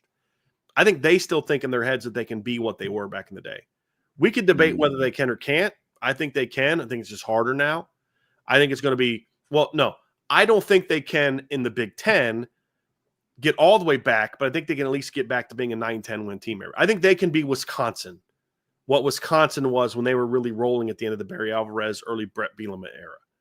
You know, like occasionally win the Big Ten, you know, with that really veteran team, which is even harder now. But, you know, you're a 10, 11, 12 win team. Your schedule's a little bit, you know, a little manageable. A couple of those Wisconsin schedules when the West wasn't that great. Didn't have to play Ohio State. But I think they can be that. I don't think they can be what they were before as a Big Ten team. I just think it's too hard to recruit where they need to recruit as a Big Ten team. That's been my stance all along. But I think they can be a consistently 9-10 win team every year if with the right coach. And I think Matt Rule is, but we'll see. We'll see. It's a good question. It is funny, though, that how these things change when you're talking about people from different generations. Not better, not worse, just different. How it's perceived differently. Yeah, no, 100%. Like, I think that's what is interesting, is because I didn't know the Nebraska of the 90s, you know? And so to me, it's weird to say it's like, that's the standard of Nebraska. It's like, well, to me, they've had one winning season in 8 years. I don't really know, you know, so that's what, through that lens, that's what makes it interesting. Totally get it. I mean, did you ever go back and watch that game I was telling you to watch? The 95 Nebraska, like one of the games from the, yeah. Did you ever end up watching that? Mm-mm. You have to watch that. That's on your homework list. Deal. Got a super chat from Patrick Duffy. Thank you, Patrick. Another rivalry that has crumbled, even though they still play, was Nebraska-Oklahoma. Some progress recently, but seem to stumble as they start moving ahead. They both used to be run-dominated offenses. Now they seem to suck, or seem to stuck. Yeah. It was actually Nebraska ran like a power option back in the day, similar to what Notre Dame ran, you know, fullback, lead blocker, you know, they would run stuff with him. Nebraska, if I remember correctly, was let me look up what their offense was, but it was more of like, I'll say this, Nebraska was closer to what Notre Dame did in the 80s and early 90s. Oklahoma was closer to, I mean, I almost want to say Navy. You know, like it's at least when I was a kid, I know there was eras when they weren't quite that, but like because I grew up watching Jamel Holloway, and I just remember him, you know, it was Wishbone is what they're saying it was. So it was kind of, yeah, I wasn't sure if it was Wishbone or not, but it just online they're saying that it was Wishbone. So, but it was more of a what we think of what a triple option looks like today, where Nebraska would run triple option, but Nebraska would line up in the I with a fullback and a tailback, and they would run power just as much as they would run option. So, and that's how Notre Dame was. So it was where Nebraska was like a very heavy option team with Jamel Holloway and a lot of those quarterbacks. And that's why Troy Aikman didn't work there. I still don't know why Troy Aikman thought he could. I guess they told him, I don't know if they told him he was going to do something different, but then he transferred to UCLA and had a great career and was a number one pick. But no, it was a good rivalry growing up because they were, Bill, Patrick, you're correct. They were very run heavy teams that ran a lot of option, but very different forms of the option, played great defense. So yeah, they had some great games back in the 80s when I was growing up. Some absolutely great games. It is sad. I mean, but back then, I mean, you played 11 games, but like in the Big 8, you only had seven opponents. So even in an 11-game season, you had to play 4 non-conference games. And back then, there was a lot of value to playing tough non-conference games because it didn't matter if you lost 2 games in the non-conference. As long as you won the Big 10, you were going to the Rose Bowl. And back then, that was more of the goal, even more so than winning a championship for a lot of teams. It was championship is a byproduct of winning the Rose Bowl if you're a Big 10 team, that kind of thing. It was the standard was the goal was more big championships, nice, but we want to win the Rose Bowl. We want to get to the Rose Bowl for some of those leagues, and certainly, that and bowl games back in the day, Trev, were phenomenal games, man, because like there was so much riding on it. So that's why it bums me out that your generation didn't get a chance to experience just how exciting bowl games used to be. And they were pageantries, man, and there was a lot riding on it, just a lot riding on it. But like when Nebraska beat Florida, that was a 1-2 game. They won 62-20. But it was actually somewhat competitive early, and then Nebraska just rolled them. That was a wild game. Wild game. Tommy Gunn, since it's filling in for the Friday free-for-all, if you could go back in time pre-17th century and be a non-outcome changing spectator to any major battle, what would it be and why? Oh, boy. I would want to, I feel like with the knowledge of battles from American Revolution and even like the Napoleon time, and which is similar eras, but I feel like a lot of those battles, like we kind of can picture in our heads what they were like because there's so much written about them. I would have wanted to watch the Battle of, was it Thermopylae? They made the movie 300 was loosely based off that event, but like there's that has been so mythified that I would have really wondered like what that battle actually looked like. Like I think some of those ancient battles would have been very interesting to watch. Yeah. When you think about them, I think those would probably go to something like that. Mine would probably pre-17th century. Yeah. Was the Trojan horse pre-17th century? Yeah. If that actually happened. Yeah. That was, I think that was before the time of Christ. I think that was Troy versus Greece. I believe so. Hold on a second. I could be completely wrong about that. That would have been, let's see here. When would that have been? Let's see here. When, 12th or 13th century BC. So like that was definitely a long time ago. Yeah, if it actually happened. Yeah, there's an ancient battle recorded between the Egyptians and the Hittites that is very fascinating, where they both claimed victory, and it was like this big, giant battle that impacted history. That would have been an interesting one. But yeah, like if that battle actually happened, Trev, that would have been but the thing that's interesting is like the movie makes it seem like it was about like that battle, that battle was fought over like years. Like the movie turned it into like, a few days, but like that was a battle that went on for a long time. Very long time. Yeah, that would have been an interesting one. Like, how did they fall? Like, how exactly did they fall for that? Like, did they fall for it? Like, there's a lot of interesting stuff about that. Like, was Achilles a real person or not? It'd be very interesting. Like, we know some of the characters from that story were real, but we don't know about others. Yeah. Mark Avalone, when do you think the TV networks will push for better matchups for the weeks 2 and 3, similar to how week 1 was improved over a decade ago with big matchups? That's a good question. I think what they'll end up probably doing is just trying to get the conferences to schedule more conference games earlier in the year. I mean, I think there's some good week 2 and week 3 games this year. Let me go to some of Notre Dame plays Texas A&M in week 3. Right, that's a good one. Michigan and Oklahoma is week 3, I think. Right? Isn't that a week 3 game? I thought it was. A week 3 game. But it'll be easier to see these when the rankings finally come out. But you've got Let me go find some. There's Oklahoma State at Oregon. Most years, that's a pretty darn good game. I don't know if it'll be one this year. You had, let's see here. Oh, the slate overall in week 2 is not good. Michigan and Oklahoma is week 2. So you were correct on that one, Trevor. Stanford at BYU in the past would have been good. And then week 3, I think there's some pretty good games in week 3. That's when you start getting into conference play. Arkansas at Ole Miss is one. Wisconsin at Alabama is one. But, yeah, I think what you'll probably see them try to do is start to get Georgia, Tennessee is week 3. So I was correct, actually. They're already doing it, making some non-conference games. Boston College at Michigan State. That's a night game in week 2. That one might be. Week 2? Florida at LSU is also week 3, by the way. So, yeah, there's some good week 3 games, but they're all league games.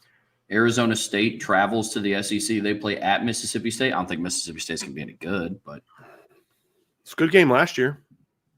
So, yeah. I mean, maybe, but outside of that, poor Ball State. Got to go play at Auburn. Bethune-Cookman plays at Miami. That'll be a barn burner. Yeah. Yeah. The week 2 slate is rough. Yeah, it's not great. Not great. Let's see here. Andre Tonsel. Do you believe early in the season that Notre Dame is going to rely on the run game more than the pass?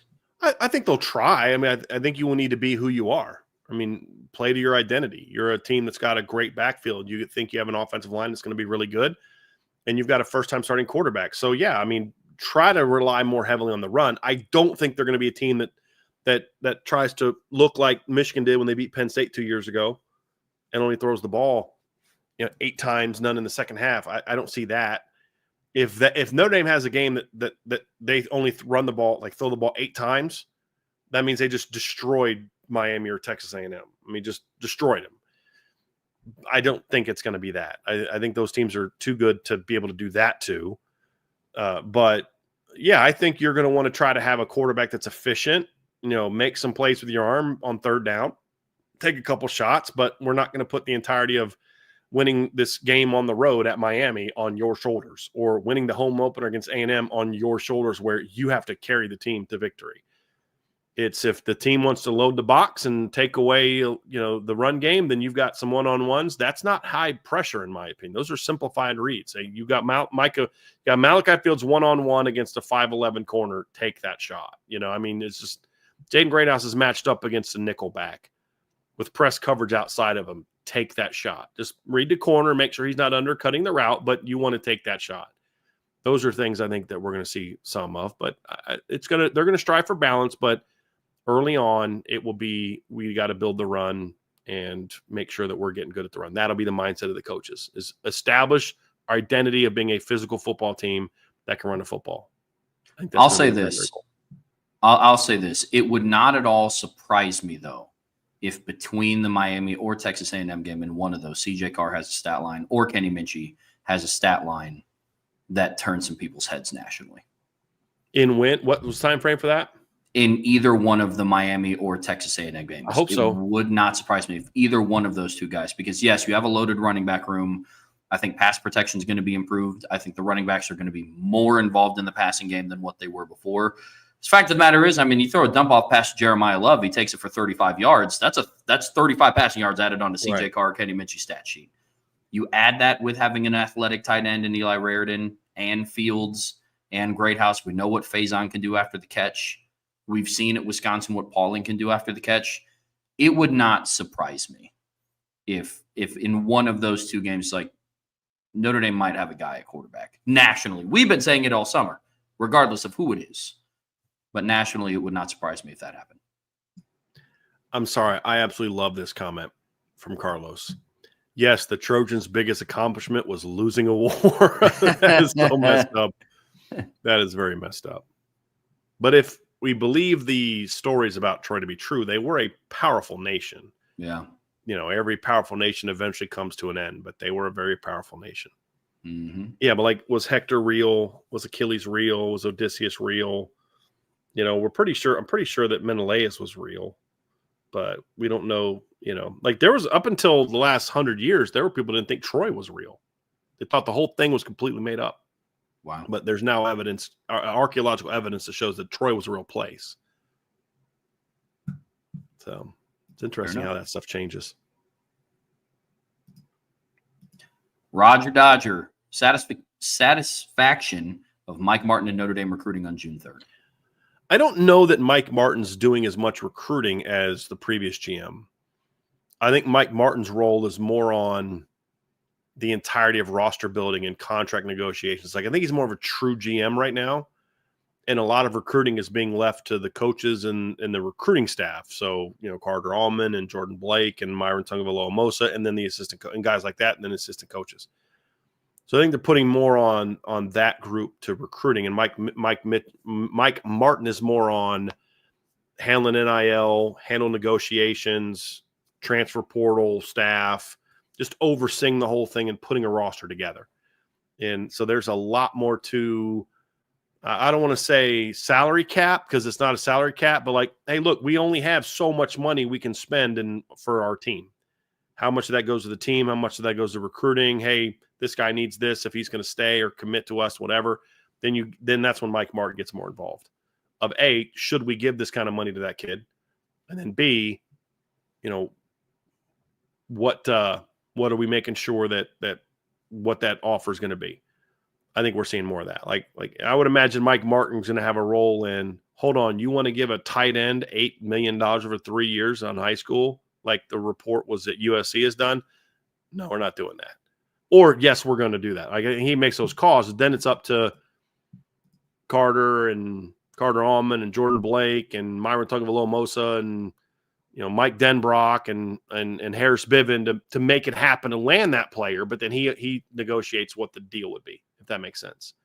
So I think it's much more of a true GM role than what Chad Bowden had, where he was basically the director of recruiting and transfer acquisition, more so than a true general manager of the program. So I think they've taken more of a traditional role with that, as opposed to the new modern GM of colleges who are just recruiting focused. I think he's more in the entire team focused. So, so far, with what I've seen, I'm happy. I mean, look, you can't talk about all the players that stayed and did not enter the portal without understanding that Mike Martin had a role in that, especially post-spring. Sure. Because he's the one making sure, okay, you'd love to stay, we'd love to keep you, but I realize that Ole Miss just threw this big offer out to you. Let's see what we can do. I mean, that's where he steps in, and I don't know that Marcus Freeman's having a lot of those conversations. He wants to coach the football team. That's why you brought in Mike Martin and are having him do the things that you're doing, so you can focus on coaching football. Fair enough. And I would assume Freeman's role is get it done, and then Mike Martin's got to go get it done. Is my read on that situation. Good question. Freddie C03, does Gino Guidugli have potential to be an offensive coordinator, or is he content with being a position coach? He's been a QB or position coach for 13 years now. Do you think he ever makes the jump or even wants to? I think he wants to. I mean, that was part of what went into his decision to follow Luke Fickell to Cincinnati. Was Luke Fickell hired him as, I think it was like co-OC or pass game coordinator or something like that. Like, I think Gino has aspirations of being a play caller, yes. Will he ever get that opportunity? I don't know. I mean, Mike Mickens is going through that on defense. Gino Guidugli's going through that on offense. So I don't know the answer to that somebody's going to have to give him. I know Tony Alford's wanted to be a coordinator and head coach. Dylan McCullough's wanted to be a head coach. Somebody's got to give you that opportunity. Somebody's got to hire you. And I don't know if anyone's going to hire him, but I do think Gino Guidugli has those aspirations. And I think this next couple of years is going to be huge for him in being able to acquire that type of position, because if his quarterbacks really thrive, then I think he'll get proper credit for it. I don't know that you give Gino Guidugli a ton of credit for the last 2 years, because you're getting kind of ready-made quarterbacks. I don't know how much credit he'll get. Not saying he doesn't deserve credit. I'm just saying I don't know how much credit teams are going to give him. Now, all of a sudden, you get a homegrown kid who's only played for you, which is true of Kenny or CJ, have only ever played for Gino Guidugli, and they go out and have success and you make another run at the title, now all of a sudden Gino Guidugli becomes a much more coveted player because, well, look what he did with Desmond Ritter. Now look what he did with CJ Carr, Kenny Minchie. I think those things become more prominent. And also if Steve Angeli goes to Syracuse and is successful, and the guy Notre Dame is successful, then I think Gino Guidugli gets a lot of credit for developing Steve Angeli as well. That's a good point. Yeah, that's a good point. I think he has those aspirations. Chief Brody, if Miami gets to 175 rushing yards, is that a loss? No idea. I mean, I'd need some more context. Did they have like one long run late in the game? Because what was it? There was a game. Was it Syracuse in 2021?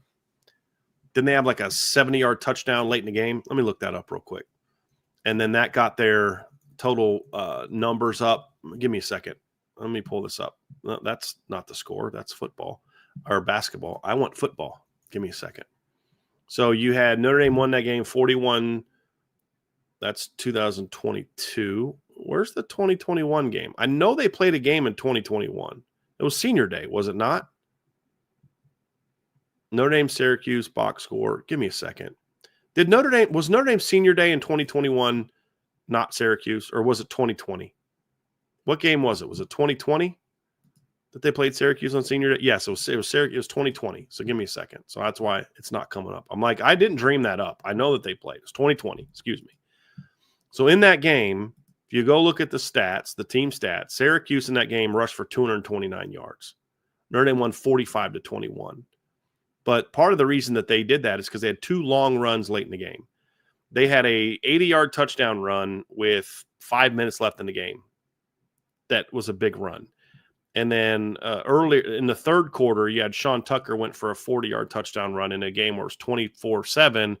They did that early third quarter. Then Notre Dame went right back down the field and scored, and it was never a close game. So that's 120 yards out of 220 on 2 carries. One of them was completely an irrelevant score. It was 45-14.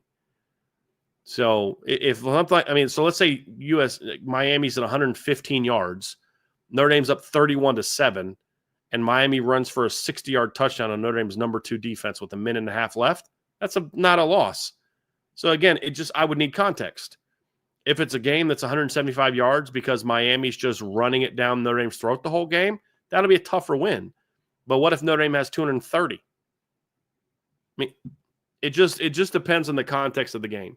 If Miami rushes for 175, but they sack Carson Beck 5 times and force 3 turnovers, then Notre Dame's going to win.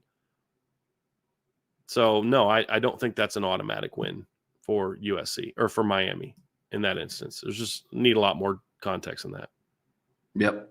Yeah, I'm with you. My question was going to be what was Notre Dame's output? Right. I mean, right.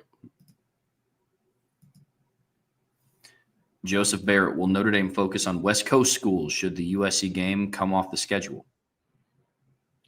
Will they? I don't know.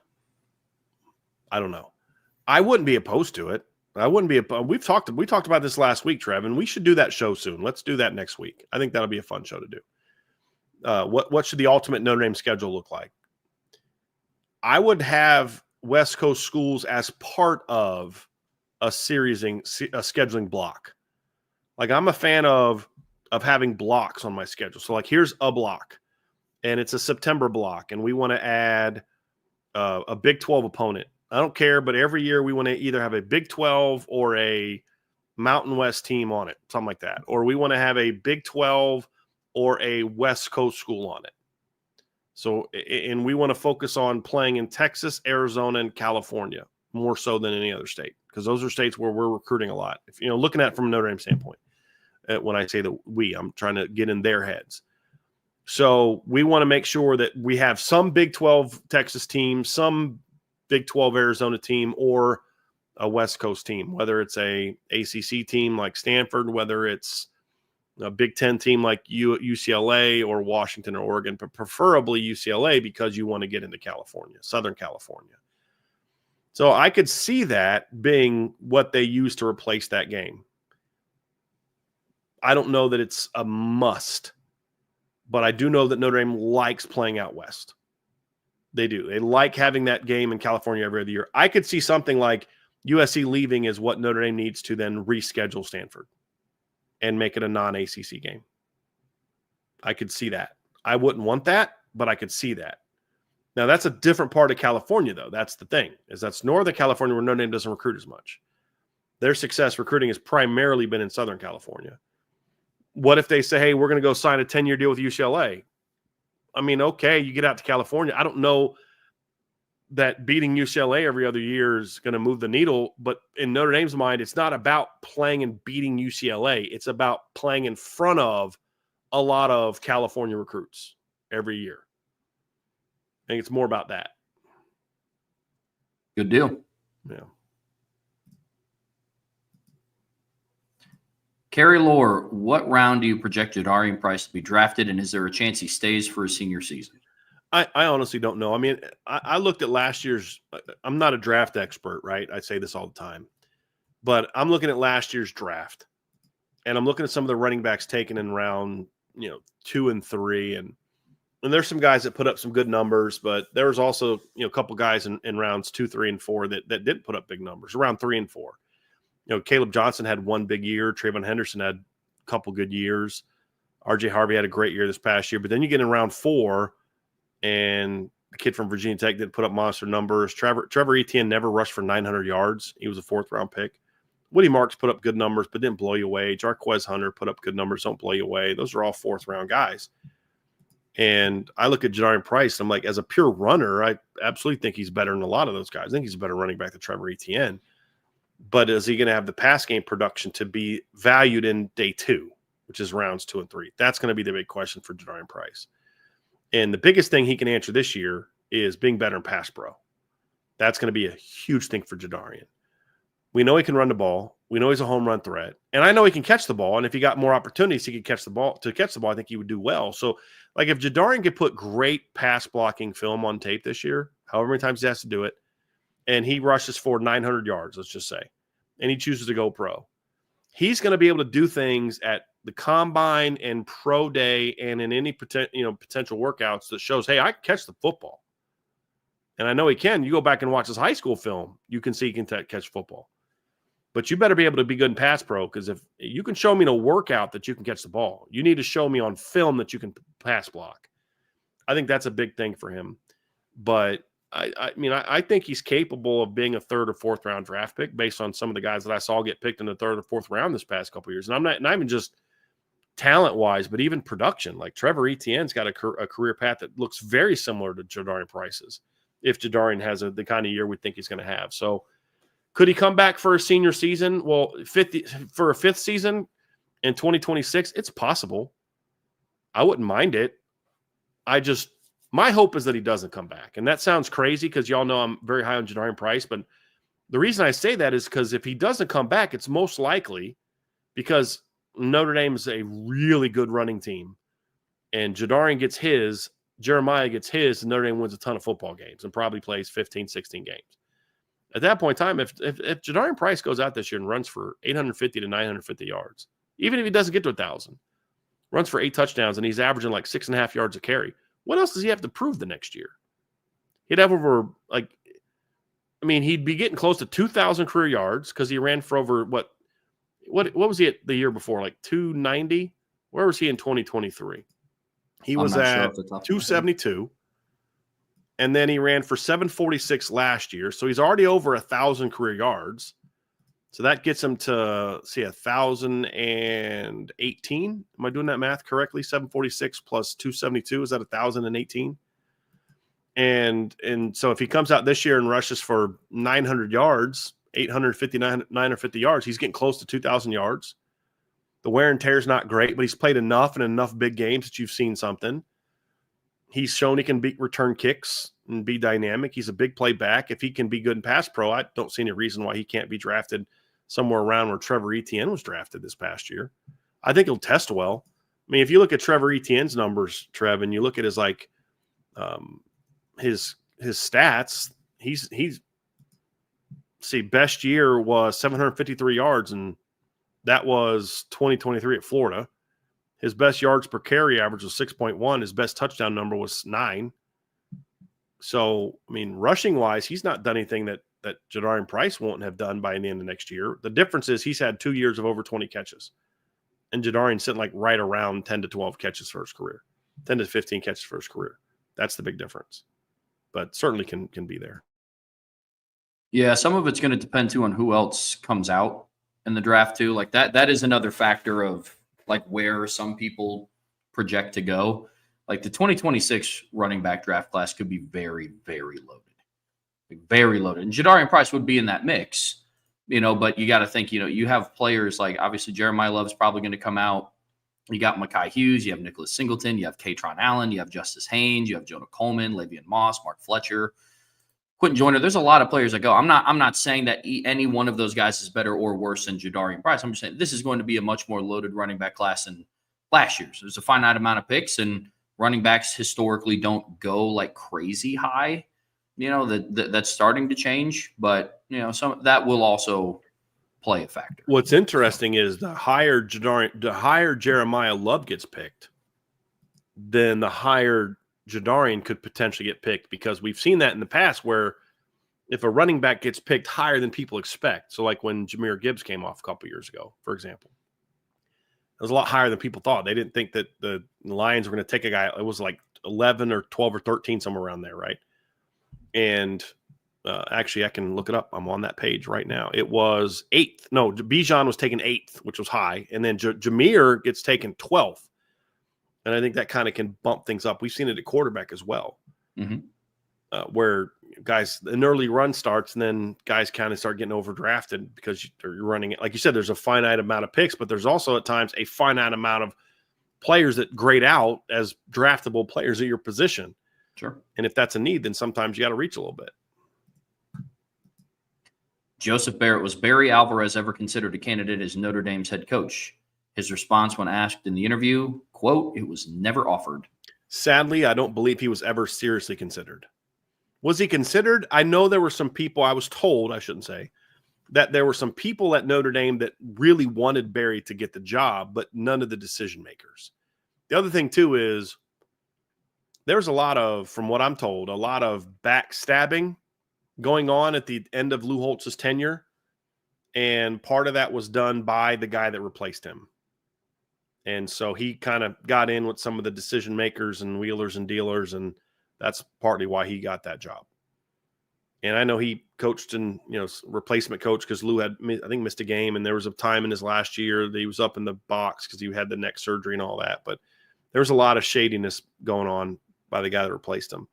By the time they were looking for a coach again, Barry Alvarez was kind of entrenched at Wisconsin, and I don't know that he would have taken to the next time, but there's a lot of people I know, not just guys that played for him, but a lot of people I know that felt like if Notre Dame would have hired Barry Alvarez to replace Lou Holtz, that things would have been very different at Notre Dame.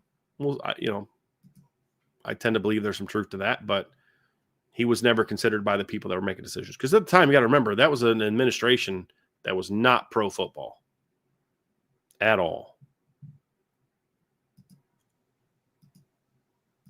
Gary Lohr, if you had to bet $100 on Notre Dame winning a national championship in the next 2 years, would you bet on this year or next? Oh gosh, I mean, I don't know, Trev. You bet. What would you, if you could only bet on the next 2 years? What would you do? I mean, last time I checked, Notre Dame was at plus 1,200 odds to win the national championship this year. I mean, I'd put $100 on that. So are you going with, you think the money could be better this year because they're not going to be considered as high of a favorite as maybe next year? The odds they may have a better shot at winning, but the odds aren't going to be as good because everyone's going to think that. So you may not win as much money. Mm-hmm. Okay. Interesting. Which team do you think has the best shot at winning it all? I know it's super early and there's a lot of we don't know and what's going to play out, but just what you know right now, what do you think? What I know right now, I would honestly go with this year. Reason being is there's a lot of key areas this year for Notre Dame that are, I guess you would say, really, really important to win a national championship that I think that they will be – they're pretty veteran this year. Like I look at, the wide receiver room and the defensive line, for example. You have a lot of veterans along the defensive line, especially along the interior. I don't know what that's going to look like in 26. It looks promising. but you won't have Gabe Rubio. You won't have Jason Onye. You won't have Jared Dawson. So you have to have some players take some steps. I love where the receiving room is at right now. With Malachi Fields and Will Pauling, Jaden Greathouse, Jordan Faison. Odds are Jaden Greathouse is probably going to come back in 2026. I'd be shocked if Jordan Faison didn't. After that, some question marks. You'll have Micah Gilbert, Cam Williams, Logan Saldate. Those are guys that have to take big steps, in order for me to be like, yes, Malachi Fields is leaving, but thank God you have insert a wide receiver freshman from the 2024 class, And so, there's ways to go. Plus, like we said, Jeremiah Love is 100% for certain going to be on Notre Dame's football team this year. Doubt he's going to be on it in 2026. Right. Same with Jadarian. Mm-hmm. Yep. Who's the tight end in 2026? Yep. So I don't know. There's a lot of promise, but this year, the more and more I dive into the offseason, pretty confident in saying that I would put $100 on it this year opposed to next. And here's the last one that we have starred for now, Trev, and this is from Beefeater. Real question. How many ranked teams do you have to play in a season for your schedule to not be considered, quote, a joke? Notre Dame played 8 ranked teams in 2024, with 4 of them coming in the postseason. For Notre Dame, like 10. I mean, in all seriousness, I don't – it's not so much about the number of ranked teams, it's who was ranked. When you look at who Notre Dame beat last year that was ranked, the reason they don't get respect is not because it was only 4, it's because 2 of those were Army and Navy. That's really what it boils down to. If Notre Dame let's say A&M was ranked, right? They were ranked when you beat them. Let's say Louisville was ranked when you beat them. Let's say USC was 9-2 and ranked 23rd. You'd have gotten a lot more respect for that win than beating an undefeated Army or an undefeated Navy. Just would have. And let's say your other ranked win, let's say Florida State was as good as people thought they were going to. It was not as good as people thought they were going to be last year, like top 10, but let's say they were still top 25 caliber. Let's say they finished the year 8-4, ranked 25th. That would have gotten Notre Dame more respect than beating Army or Navy. Now, that doesn't mean that they were better teams than Army or Navy. It just means you would have got more respect for it. So that's honestly, to me, the bigger issue than the number of ranked teams. It's who you played that were ranked. And that to me, that's more about who it is than anything else. To me, this just comes down to Notre Dame's schedule will always be considered a joke because they don't play in a conference. Sure. I mean, you go back and you look at Georgia in 2021. They played 3 ranked teams in the regular season, didn't play a single ranked opponent after October 16th. Mm-hmm. You look at Michigan in 2023. They didn't play a single ranked opponent until the second week of November. And it's not like the other ones were close. It's not like they played a team like a Nebraska this past season. It was like 4-1, probably could have been ranked, but weren't. I mean, they played East Carolina, UNLV, Bowling Green, Rutgers, Nebraska, Minnesota, IU, Michigan State, Purdue. So it's not like they were playing teams that were like kind of ranked, but you just get the benefit of the doubt when you play in a conference. There was people like us that were talking about, Michigan's schedule is not good. Could you imagine a Notre Dame team getting the number 1 overall seed in a 4-team playoff and playing their first ranked team the second week of November? It comes down to conference affiliation. That's truly a good point. And Notre Dame could, Notre Dame could play Ohio State, Texas, Georgia, Bama, LSU, Michigan, and then play, 3 slump teams to end their season. People would only focus on those, the majority. There'd be some true football people that would pay attention to who they beat before. But that's just what it is. It's always going to be about Notre Dame not being in a conference. That's why their schedule isn't good. Because like I've said before, it just means more when it's in a conference. Notre Dame could go out and beat a 6-6 Maryland team and destroy them. And then that same Maryland team could, take a Penn State team kind of into the fourth quarter where it's competitive. But it's harder for Penn State because it's a Big Ten matchup. Football team could be the same. They could both be played on a neutral site. But since Notre Dame was playing them out of conference, it wasn't as hard because it wasn't a Big Ten matchup. That's just a narrative that we've seen. And so much on the line. Exactly. And so I think it has to do more with that than it does who is ranked when you play them. Very fair. It's great stuff, Trev. Great answer. Great answer. And agree. I think this kind of backs up your point because they won the Big Ten. Nobody talked about it. Mm-hmm. Yeah. Trev, good stuff, man. Why don't you take us out of here? It's good to be doing a show with you again, man. I felt like it'd been a while, man. Yeah, it's been a minute. It's been a minute. Glad to be back, and we're back in full swing. Tomorrow, ladies and gentlemen, we have the Buy Sell Hold. Our guy Salty already has a thread up on the board. Here in a little bit under an hour, I think the guys are going to take off on IB Nation Sports Talk, so hop on over and check them out at 5 p.m. But before you head out of here, folks, you guys know what to do. Please be sure to hit that like button, hit that subscribe button, hit that notification bell. Share this podcast with your friends and family. Anybody that you know loves Notre Dame college football as much as you do. Whatever streaming platform you listen to us on, we would greatly appreciate a 5-star review. But as always, the best way to support what we do here is subscribe to the premium message boards at boards.irishbreakdown.com. Until tomorrow, that's Brian. I'm Trevor. We'll see you back here very soon on the Irish Breakdown podcast.